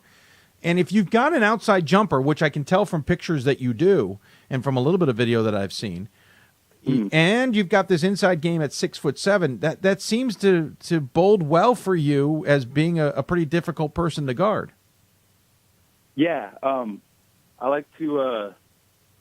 Well, part of my training is just being able to score in different ways and kind of be unpredictable and deceptive when I'm out there, especially in the post.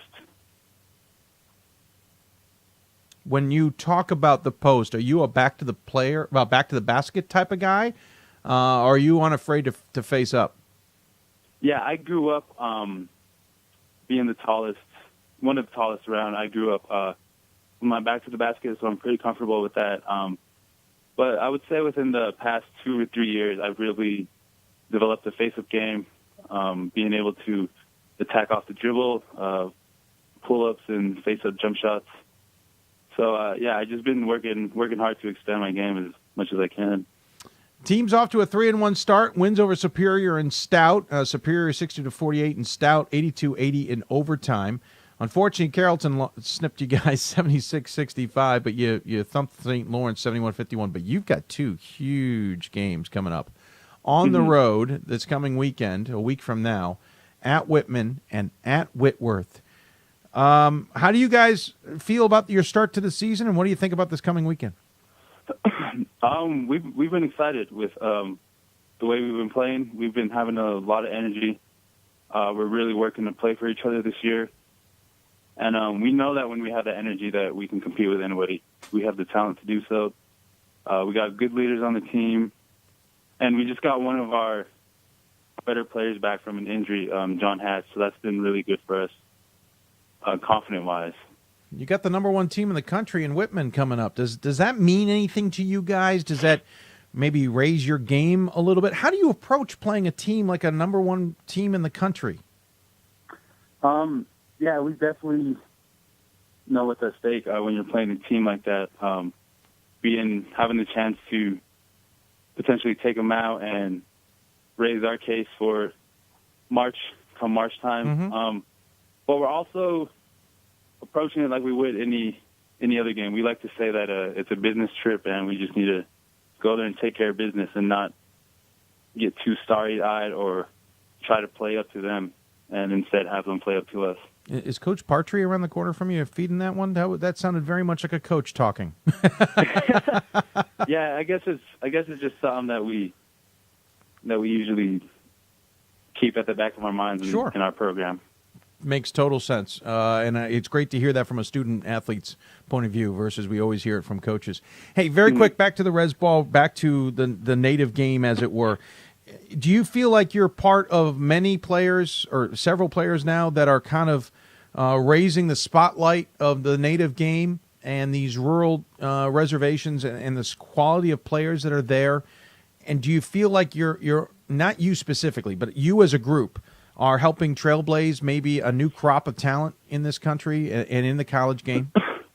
Yes, most definitely. I think that for a while, indigenous communities have just needed people to go ahead and take that next step and show recruiters, show coaches that just because we have this different style of play, these different backgrounds, that we can play at this next level.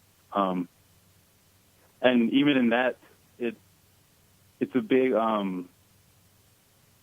confidence booster for the community, knowing that these student athletes have the opportunities and can do it. And they certainly can do it. Do you get a lot of calls as a result, or emails from other players hoping to play themselves? Yeah, not necessarily from different communities, but back home. Okay. I get a lot of positive feedback on like Facebook and stuff like that, and people reaching out. And when I'm back there in the summer. Oh, I'm sure. I am quite sure. You're probably rather popular when you show back up. Hey, Jagger Heya, come here. Got to talk to you. How do I do this? Do you feel pressure, though, at the same time, to not only represent your tribe, but a lot of indigenous people at the same time?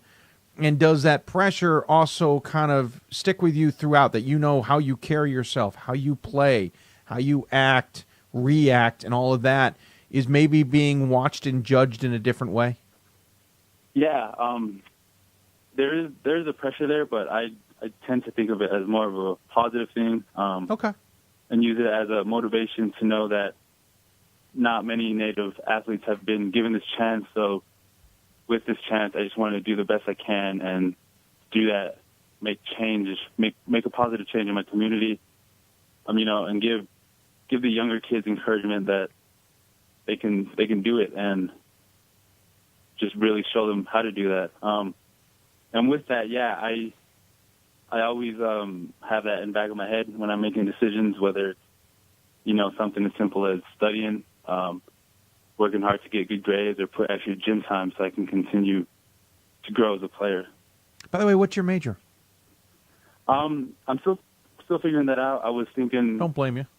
Yeah, I was thinking some science, but now I'm leaning more towards political science. So wow. Yeah, so I have until the end of the year to declare. So you would have a very unique and maybe perfect perspective in the political science game, to be honest with you. That'd be tremendous to know about. Hey, well, thanks for taking the time out of your night. Talked longer than I expected. Fascinated. Again, Ryan's story is terrific, but I loved chatting with you about it. Congratulations on a terrific start to your sophomore campaign. Good luck up in the Northwest against Whitman and Whitworth. Looking forward to maybe catching some of those games. We have a tradition here on the show. We always give the guests the final word. Any final thoughts you want to share with those who may be tuning in? Yeah, I just want to say, first of all, to point out the article. The article, I think, did a great job of just kind of creating an exposure for this underground world of Rezball and Native athletes.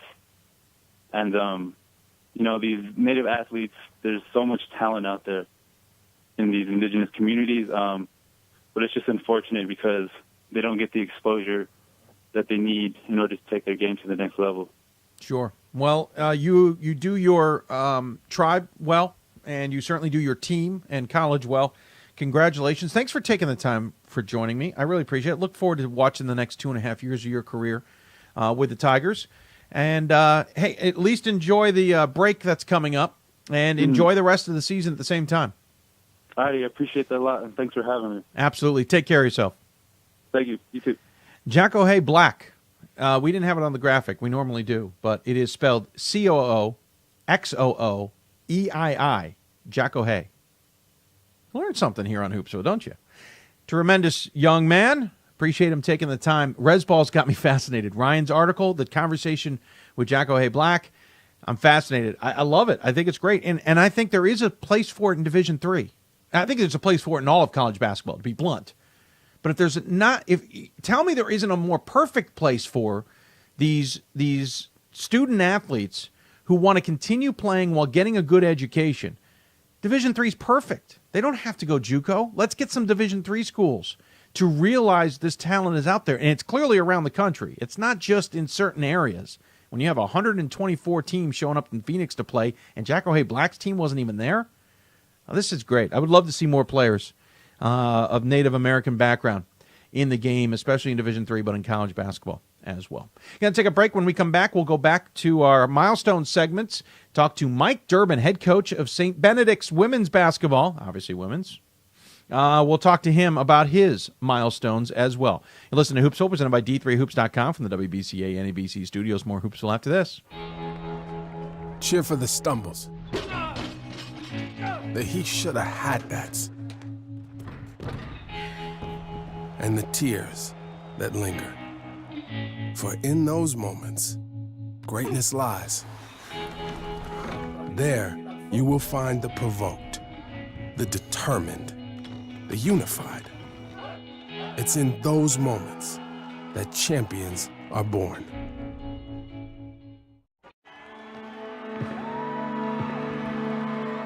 Great moments are born from great opportunity. That's what you have here tonight. That's what you've earned here tonight. This is your time.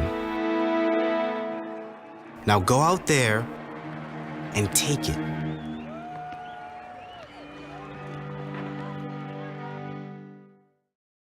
My name is Marcus Walker. I was All-State, won a state championship, a high school All-American, and played college and pro ball. I played because I love the game. I grind to be the best. I sweat because I put in work. I'm strong because I believe. When I want to bring it before game time, I come to the house that college basketball built, the CBE. No matter your skill, take it to another level. Elevate your game right here at the College Basketball Experience at Sprint Center. Something I discovered in myself is that if I have a goal, and I can accomplish it. It's a well-rounded experience. At a Division III school, you primarily a student athlete, so the school is really shaped around you developing yourself as a complete individual. It helps a lot that you have a family with your team that can guide you.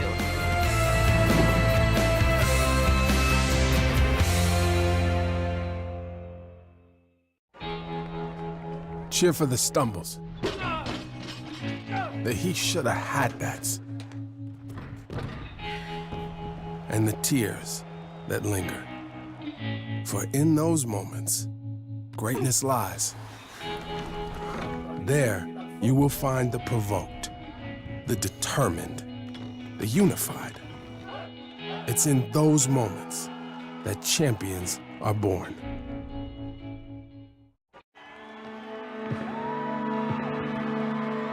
Great moments are born from great opportunity. That's what you have here tonight. That's what you've earned here tonight. This is your time. Now go out there and take it.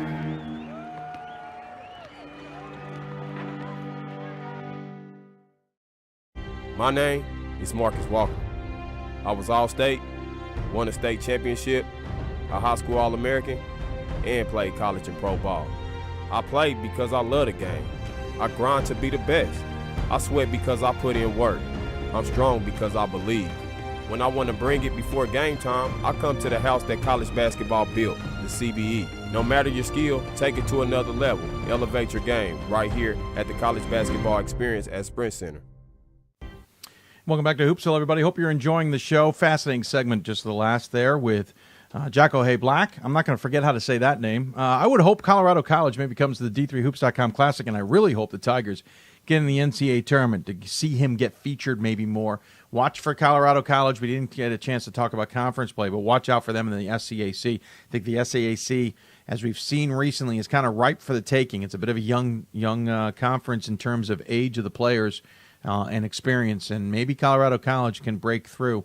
Little note, if we had forgotten to mention at any time this season, Johnson & Wales of Colorado has announced they're coming to Division III, and on Colorado College's schedule is J&W Colorado. Remember, there's a Johnson & Wales in Rhode Island as well. There's also a Johnson & Wales in Florida, but they're not athletically in Division III. I don't even know if they have athletics down there, but Johnson & Wales of Colorado. So my point being, it's the dynamic of Division III basketball is starting to change a little bit out west, and I'm looking forward to seeing how that will change, and I'm looking forward to seeing how Colorado College is impacted by it as well. back to our milestone segment and talking about coaches who have, let's say, knocked off another mark on their career, as it were. The 10th winningest coach, I believe, in Division III, if not of all of the NCAA, but I think it's Division III. Mike Durbin, the head coach at St. Benedict's, located in St. Joseph's, Minnesota, is one of those who's on that. They are off to a 6-1 start, and he continues to chalk off wins, I think, for a program that flies under the radar for a lot of people. I think it's one of those that maybe we don't always recognize. So joining us on the Hoopsville hotline is Coach Durbin. And, Coach, thanks for taking the time, sir. Absolutely. Thanks for inviting me, and thanks for a great segment, with Rezball. Absolutely. You're going to go start looking for Rezball players, aren't you? Absolutely. You might have a few teams up there in Minnesota that you might be able to go chase down. Yeah, I'm fascinated by it, and thanks for the compliments. More the compliments, though, to Jagger Heya Black, who represented himself, the team, and Rezball pretty well. 6-1 start, Coach, and with that, again, moving into 10th all time in wins. What does that mean to you? Well, it does mean you've been around for a while. I mean, that's certainly that's details. Yeah, you can't get there without some stability in your career. But every coach will tell you. I grew up being an Ohio State Buckeye fan, and Woody Hayes used to always say, yes, I hear you. And Woody used to always say, you win with people, and my goodness, I have been blessed with tremendous administrators and players and coaches, and it just hasn't gotten much better than what the last 32 years have been. Earned your 600th victory a little while ago, back in 2014. Got things started. One of your first awards was back in the 89-90 season when you were MIAC Coach of the Year. You now have a record, I believe, total of 655 and 219. I think they chalked that up to not too shabby. Well, I actually even just checked before, joining you. I used to be the SID, and now I just. That's why your page is so well detailed. The basketball thing, yes. So now I just try to do the basketball thing and leave the SID to our fabulous SID. But it's a testament to longevity. We all know that. It means that you've done well. You've coached for a long term there at St. Ben's, though I believe you started at Wittenberg. Am I not mistaken? Correct. Coached a year there, but obviously it means that you've done well at St. Ben's, that they appreciate what you have done, and that you've done well enough by their measures that you continue to stay on. But at the same time, it also means you have to have some kind of success to accumulate those kinds of numbers. And looking through your career, you started at Wittenberg and you were 4-22. After that, and I'm briefly scanning, the closest you've gotten to that were a couple years ago when you were 12-13. You have always synonymous with a winning season. You're always synonymous with double-digit victories and being in the conversation. That's hard to do, though, over the long term.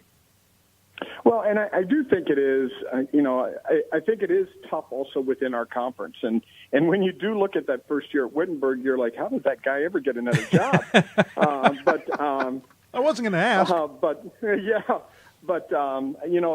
When I had the opportunity to come here to the College of St. Benedict, I even probably thought at that point, moving away from home, by about 16 hours, I thought, be here 4 or 5 years, maybe start to work my way back to Ohio. And the reality is this became home. This became the place of where my value system fit, being associated with an institution that is located in a small community and high academic standards, and wanted the very best and as successful of a women's basketball program as well as an athletic department as they could put together. And the resources were here to work hard and to encourage people to take a look at us. And we got off to a good start that first year, and the first recruiting class ended up having an All-American in it, and it just kind of took off from there. I mean, I tell people it's a roller coaster that really hasn't had a downside to it yet. I just feel like, I've just been so fortunate to be at a place like this that just matches, like I said, my personal values. I was going through that while you were answering that. And by the way, I hear so many coaches, I kid you not, that have said, I'll just move over here and eventually I'll start moving back towards where I want to be. Oh, hey, it's been 25 years. Yeah. I would argue I've done that in my own life here in Baltimore, but not for the same reasons as coaches. But 23 of the 24 years that you started, you had 20-plus wins. And that one year you didn't, you had 19. So arguably every single year, 19 or more wins in the first 24. But you've only had 20 wins one of the last 5, not counting this season. 13 and 12 in there, 12 and 13 a couple times, 15 and 11, 16 and 11. How hard has that been after so many years of having a certain level, as it were, of expectations? I know it's not expectations, but a certain level of success, let's say. How hard has the last 5 seasons been because the numbers haven't added up, if that makes sense? Right, yeah. Well, there are certainly evenings that are difficult, or late afternoons, or like I said, evenings that, you dropped a game maybe you shouldn't have, or you're just not as good as, the team that you played that particular day. But you still get up and you remember, like, what you're doing this for. I mean, certainly, it is my vocation, but it's also my avocation because I just love working with the people and the women that I have in our program. So the motivation continues to be there.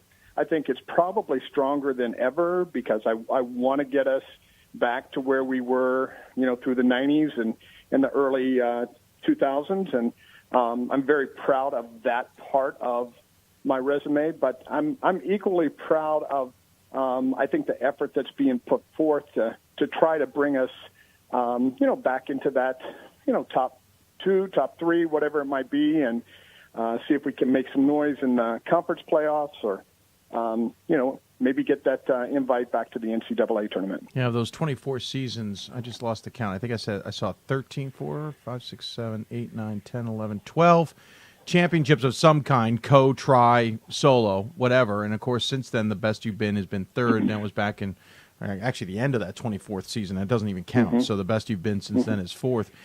But that being said, the MIAC has also gotten a lot more competitive. Absolutely. St. Thomas obviously has kind of flown the MIAC flag the last few years. Gustavus Adolphus is off to a good start this season, and we've talked about Augsburg on occasion. We talked about Carrollton on occasion. There's others, Bethel certainly as well. Yep. Is that part of the reason also of the struggles? And I don't want to belabor the struggles a little bit here, but it is such an interesting dynamic. Well, absolutely. The conference has gotten so much better. Again, in those early years, there was probably about maybe 3 or 4 of us that you really had to get prepared for, and then there was a middle team that you better have a little focus for, and then there was the bottom half that you could, not half, maybe bottom third that you could just show up for. There's just no one on our schedule in our conference that you can do that. And the landscape has changed in that regard. I think programs are investing more money into their Division III basketball programs, both in staffing and in facilities. And so, yeah, the challenge is certainly as great as it was, it's as great as it is today as it was earlier in terms of, trying to recruit quality students to your institution.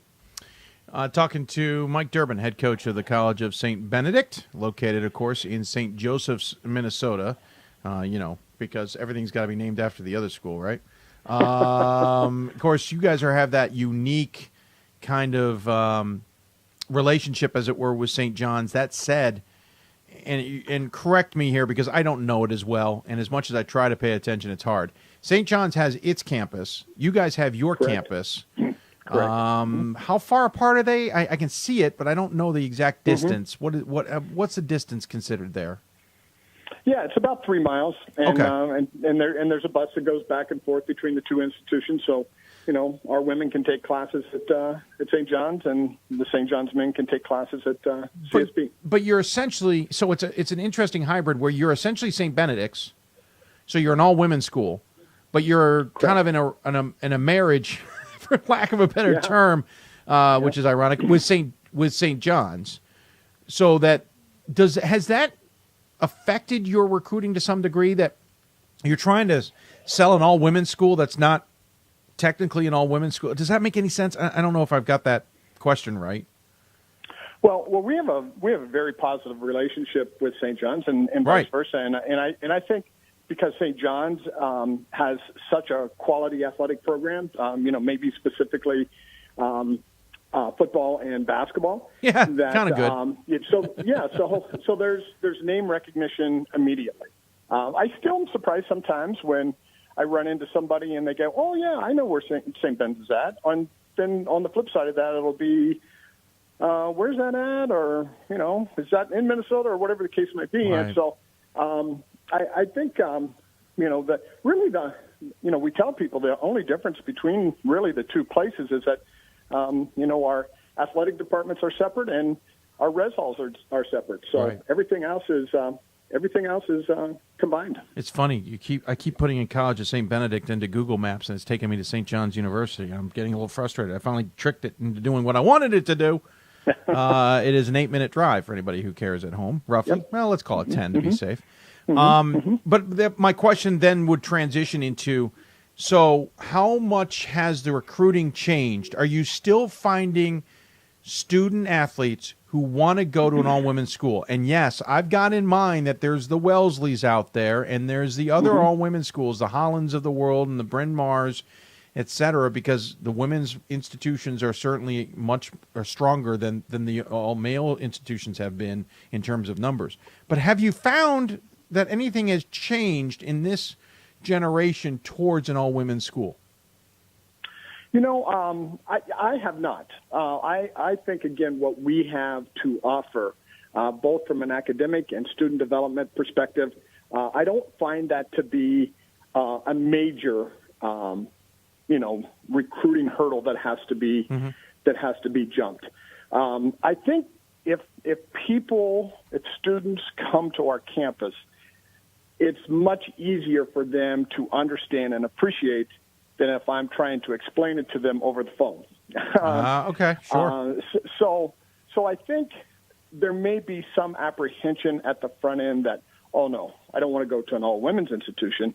And then as they learn more and when they come to visit, they recognize we're very proud of being a women's institution, but we're equally proud to have that relationship with St. John's University. Sure. I mean, we tell our students that visit that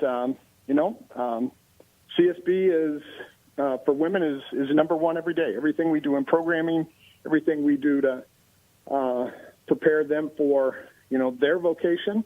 Women are number one here every day, just as men are number one at St. John's every day. Let's switch back to your team a little bit here and talk a little bit about what you guys have underway, as it were. The season off to a 6-1 start. Beat Minnesota Morris. You beat La Crosse. You beat Superior. You beat Buena Vista. Simpson you even beat by 3. Eau Claire tripped you up in a rather strange score. I was wondering if the box score was not complete.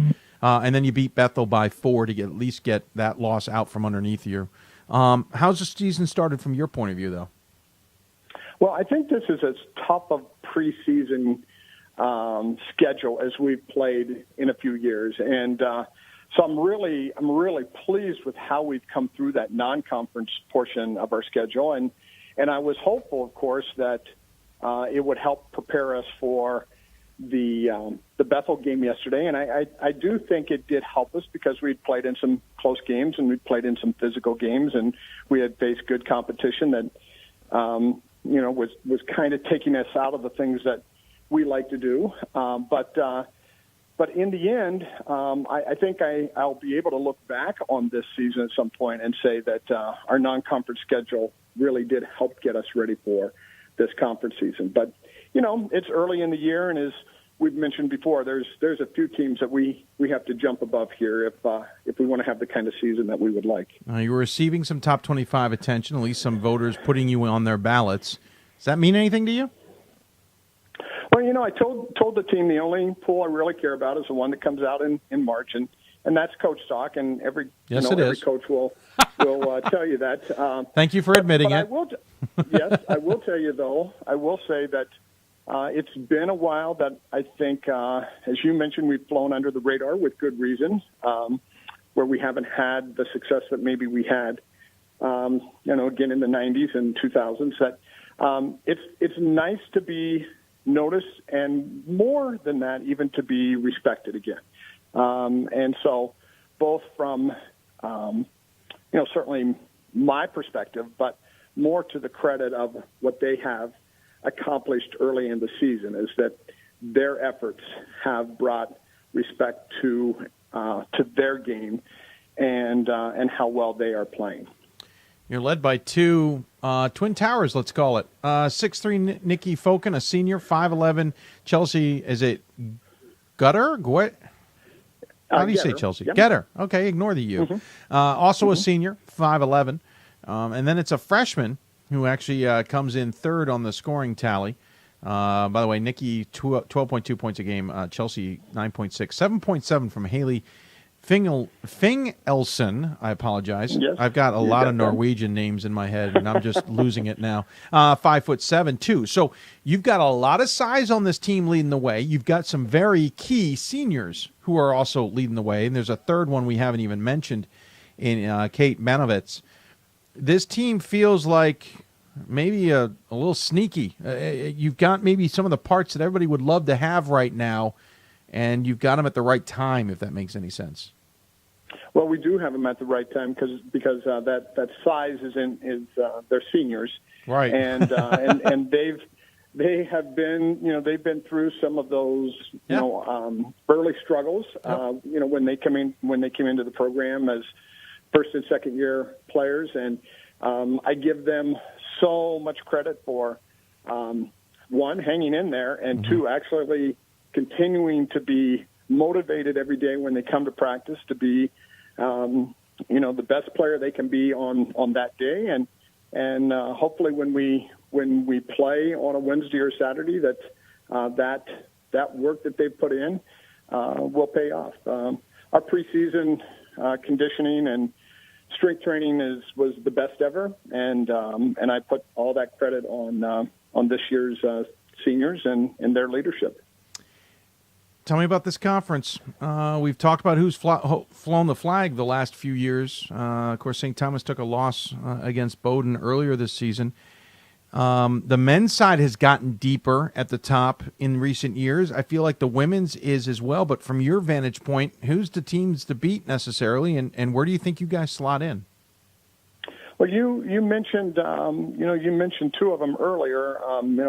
St. Thomas has flown that flag, and with good reason. I mean, they are very talented, and they continue to develop good players year in, year out. And Gustavus is right behind them. And every year you think, oh well, you might be able to catch up here a little bit. But every year those two programs in particular are making strides enough to keep everybody else from knocking on their door, really. But, after playing Bethel, I think, Bethel is certainly one of those programs that could, maybe push a couple of those other teams around. And again, teams like Augsburg and Carleton, and hopefully we'll find ourselves in that mix at some place. Having gotten such an important win for us over Bethel, we're against a team we have struggled with over the last few years. I think gives us a lot of confidence going into the rest of the MIAC schedule. But we have 17 games to go in our conference, and we'll do what every other program will do, and just worry about one day at a time. We got win number 700 capable from you. Are you gonna? I asked Steve Moore this. Has retirement even been a remnant of a thought on your mind? Not for me. My wife won't Love let it. me. So,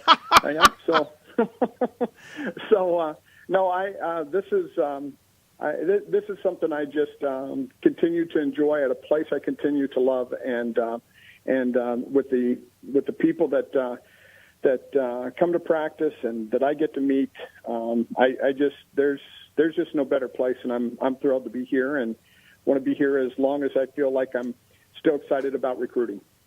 Well, I appreciate you taking the time to join me, Coach. Congratulations on a tremendous start to the season. Look forward to seeing what the Blazers can do the rest of the way, and especially in conference action. And congratulations on a tremendous career.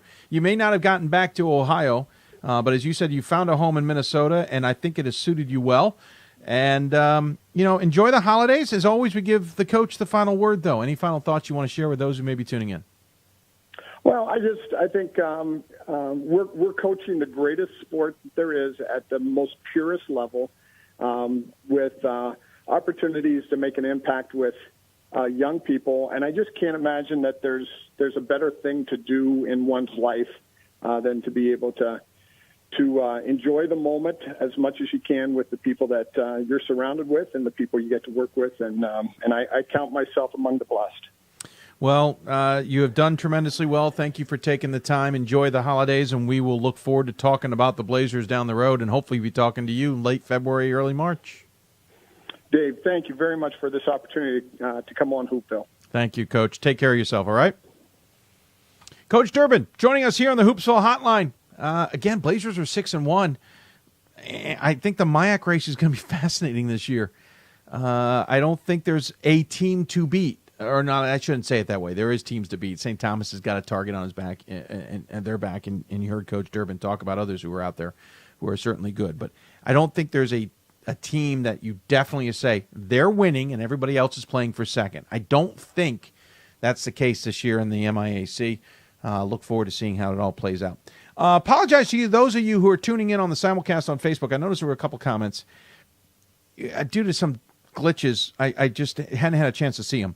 So I'll answer those questions here momentarily. At the same time, I'll show you a buzzer beater that we just got. Well, I knew it had existed, but we hadn't had a chance to see it. So a couple of things here before we clean up. We're a little bit over, and I didn't expect us to be over tonight, so I want to wrap things up as soon as we can. And then a couple notes. So let's start with the buzzer beater, though. If you didn't get a chance to see this, we've had a few buzzer beaters this season, but this one is certainly impressive to say the least. I'm moving into the right position here for us to enjoy it on the big screen, as it were, or on your broadcast screen. This is Baldwin Wallace versus Marietta. Marietta took its first loss, among others. We will get through a number of those as we kind of touch base here. Took its first loss to Baldwin Wallace. It always feels like just when I think Marietta's going to be able to play every single game, someone's going to sneak up on them. Now, Baldwin Wallace is a good team, don't get me wrong. I'm stunned sometimes at some of the losses. Anyway, so 4 seconds left in the game.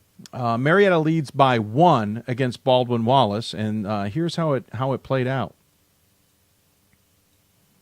Apologize. Taking us a second. Here we go. Oh, here we go. Nope. We're going to get there. Well, how about this? We'll let it continue to play while I talk to you and let it figure itself out. And we'll get to you in just a moment. So again, Marietta taking a loss amongst others who have taken losses. I am somewhat stunned at the amount of teams who have taken losses, but I got to get used to this. And I said in my blog, maybe I've just got to change my standards and understand that this is the dynamic now. That, welcome to Division III basketball on the men's and women's side. Anybody can win now, and there's talent around everywhere. As we got this play setting up, and either lower my expectations, raise the bar, as it were, of other teams, or maybe lower the bar to allow them in isn't the right way to say it. But this is Division III now, and it's exciting to some degree that we get on any night a good game, and that should be applauded, certainly. So let's check this one out. Marietta actually hits a free throw to make it a 2-point game. Baldwin Wallace is going to inbound the ball, moving right to left, 4 seconds on the clock, down 2. That's our scenario. Here we go.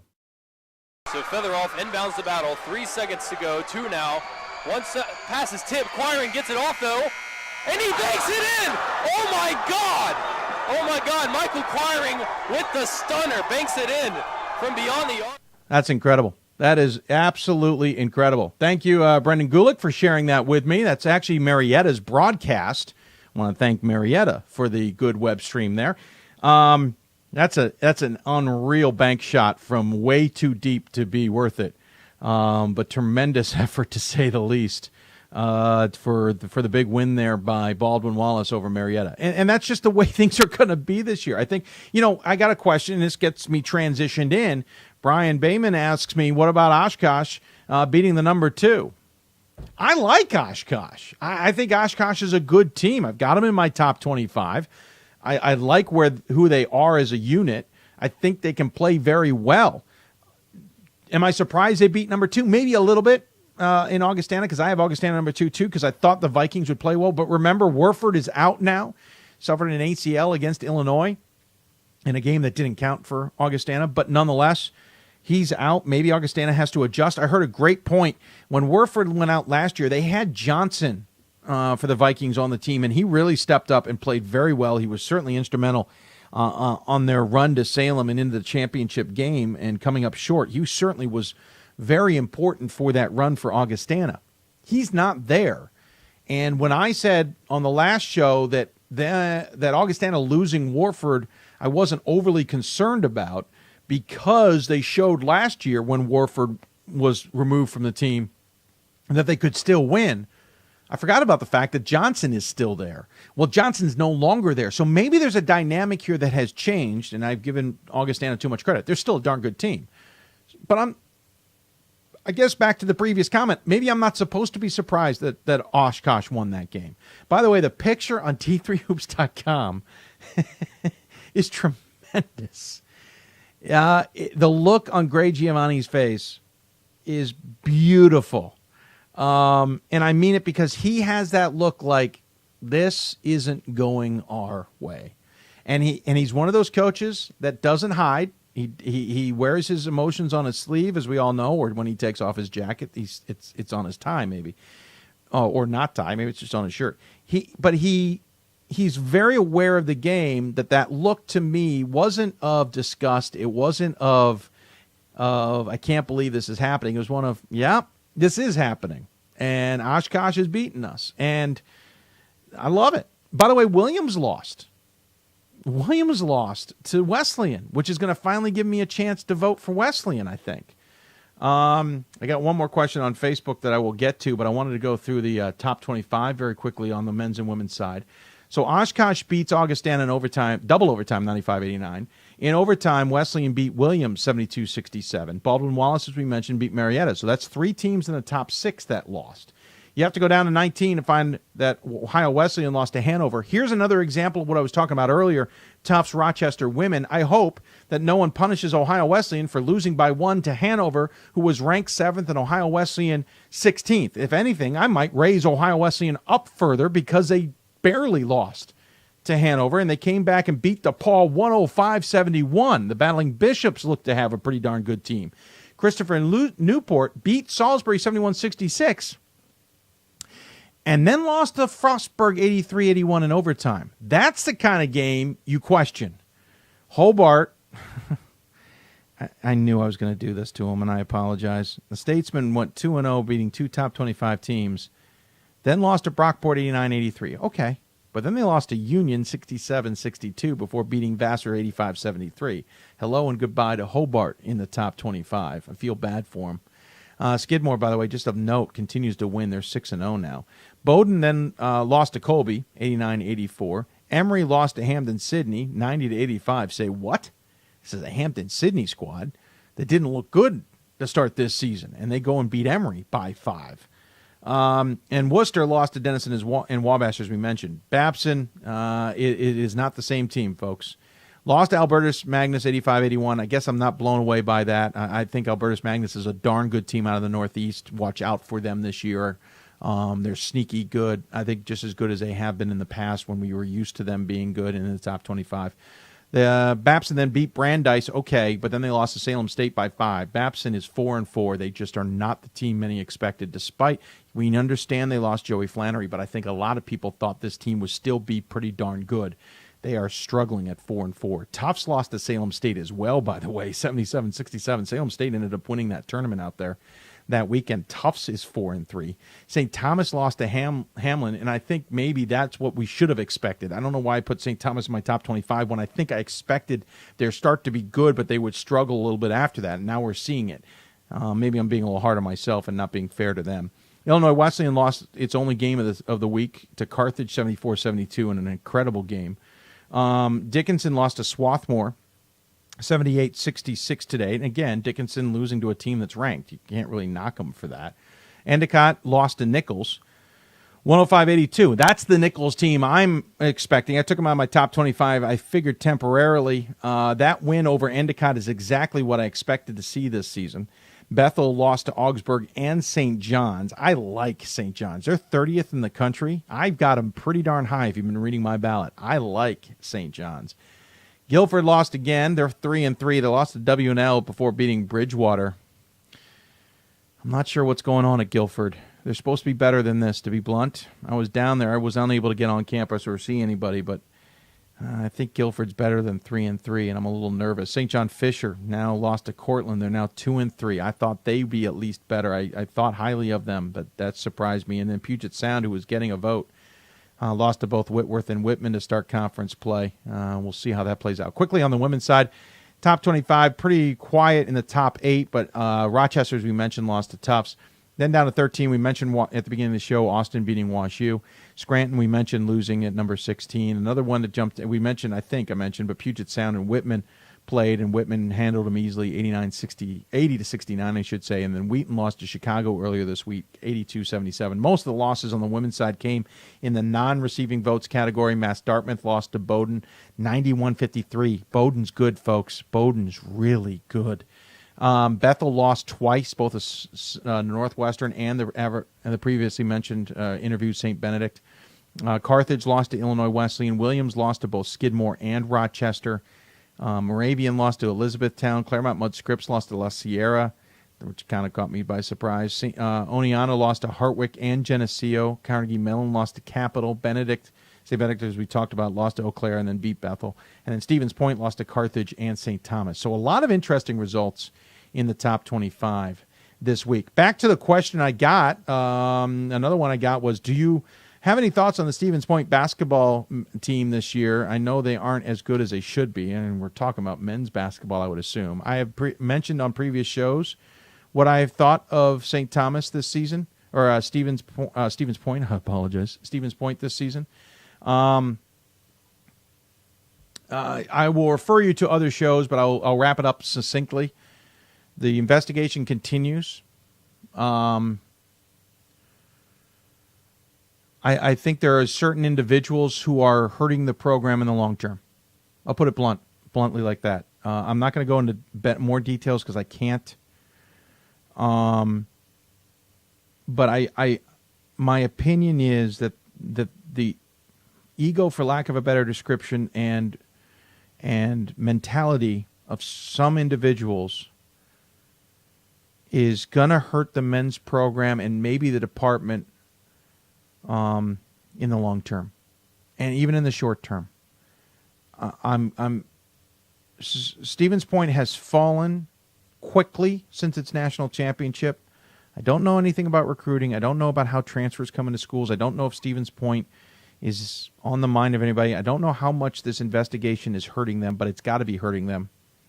And as long as this hangs over them, and as long as it continues, and as long as it's not resolved, meaning that the investigation can be closed, the Committee on Infractions can review and make a decision and come down with punishments, either more punishments, call it good, whatever the case may be, whatever it is, that this can be wrapped up and finished, including any appeals that may probably will happen. This is only hurting the program. This could have been done in April. This could have been done in May. This could have been done when it wasn't done then. This could have been done by the end of the summer. when it wasn't done then, and we still have it now, this is now no longer hurting this season. It's hurting next season. It's going to hurt the following season. Let's just say the NCAA decides that Stevens Point gets a two more additional years of postseason ban. I have no information to say that that's happening. I'm taking a what if. The reason I take this what if is if they had come out with that in May, and we went through the appeals process, and it was da-da-da-da, and that stuck. That postseason ban goes into effect for this year. And it goes into effect for next year. The longer this goes, the longer a perceived two-season post tournament ban will affect Stevens Point. So let's say they come down with 2 more seasons. Well, now we're talking next season and the following season. I'm not saying there's a 2-season ban coming, folks. Do not misunderstand what I'm saying. I'm taking a what if, an extreme what if. That's hurting the program. It's hurting recruiting. It's hurting the ability to get over this and move on. I feel egos have gotten in the way of this, that the bigger picture has been lost for the sense of self. And it's disappointing. You're only hurting student athletes in the long run. You're only hurting the program in the long run. And you're only hurting the opinions or the perception of this department, not the department, but the name Stevens Point men's basketball or Stevens Point whatever. You're only hurting that in the long run. And this continues and continues. I have no sense that this has been wrapped up and going to the NCAA's Committee of Infractions. I've got no sense that we're there yet. Which means add 2 more months. Every day that goes by that it doesn't appear it has gone in front of the Infractions Committee adds at least 2 more months, if not 4, to this process. Maybe 5.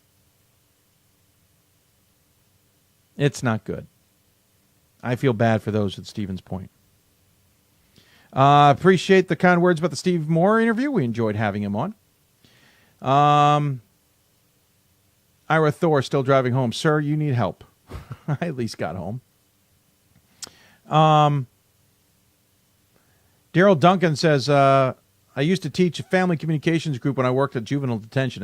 I would use a video during one session that followed a native Indian high school boys basketball team in Wyoming for 2 years. This team would often score in the 90s and 100s with the torrid pace at which they played, and they played a lot of pressure defense. Rezball was often mocked and ridiculed by schools they played against who were predominantly white, but this team won many games and state titles with their style of play.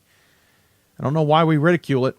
I think we're starting to see and understand that Rezball is pretty darn good, and it gets some good talent. We're going to be talking about Jagger Heya Black for a while to come, and maybe some of his high school teammates and others of the Rezball group. I think it has a great place in Division III.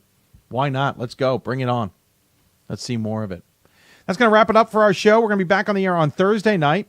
We went way into overtime. That was we're not supposed to be doing that this season, at least early on. We're supposed to be done with it and getting off the air. But I want to thank all of our guests, Steve Moore, as we mentioned, Mike Miller, and Mike Durbin. And I also want to thank Jagger Heya Black. I want to thank all the sports information directors and others who helped us put this show on the air, especially considering my travels back from Greensboro from the soccer championships.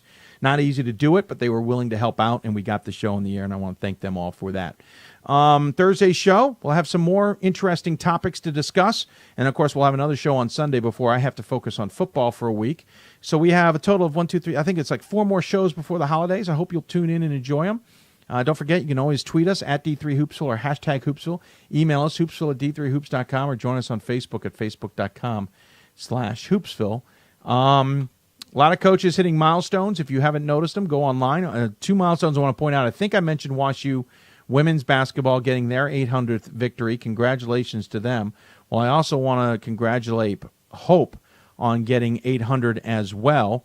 The Hope women's program reached its 800th victory, being the 7th Division III program to do that. Congratulations to them. If you're curious who else has done it, the following teams have done it: Husson, Elizabethtown, St. John Fisher, Southern Maine, Scranton, and WashU. You'll remember Elizabethtown, I believe, is the winningest program in Division III history. We had that topic on a few years ago on Hoopsville. But nonetheless, I think they hit 1,000, actually. Congratulations to Hope and WashU's women's programs on that success.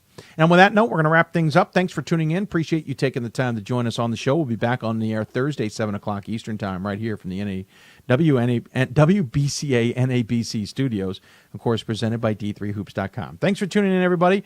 Hope you enjoyed. Please stay in touch. Please enjoy the show. Promote it, as it were. And remember, this is all copyrighted by us. We own it. But if you missed the show, you can watch it back on demand, or you can listen to the podcast. Thanks for listening tonight, and good night.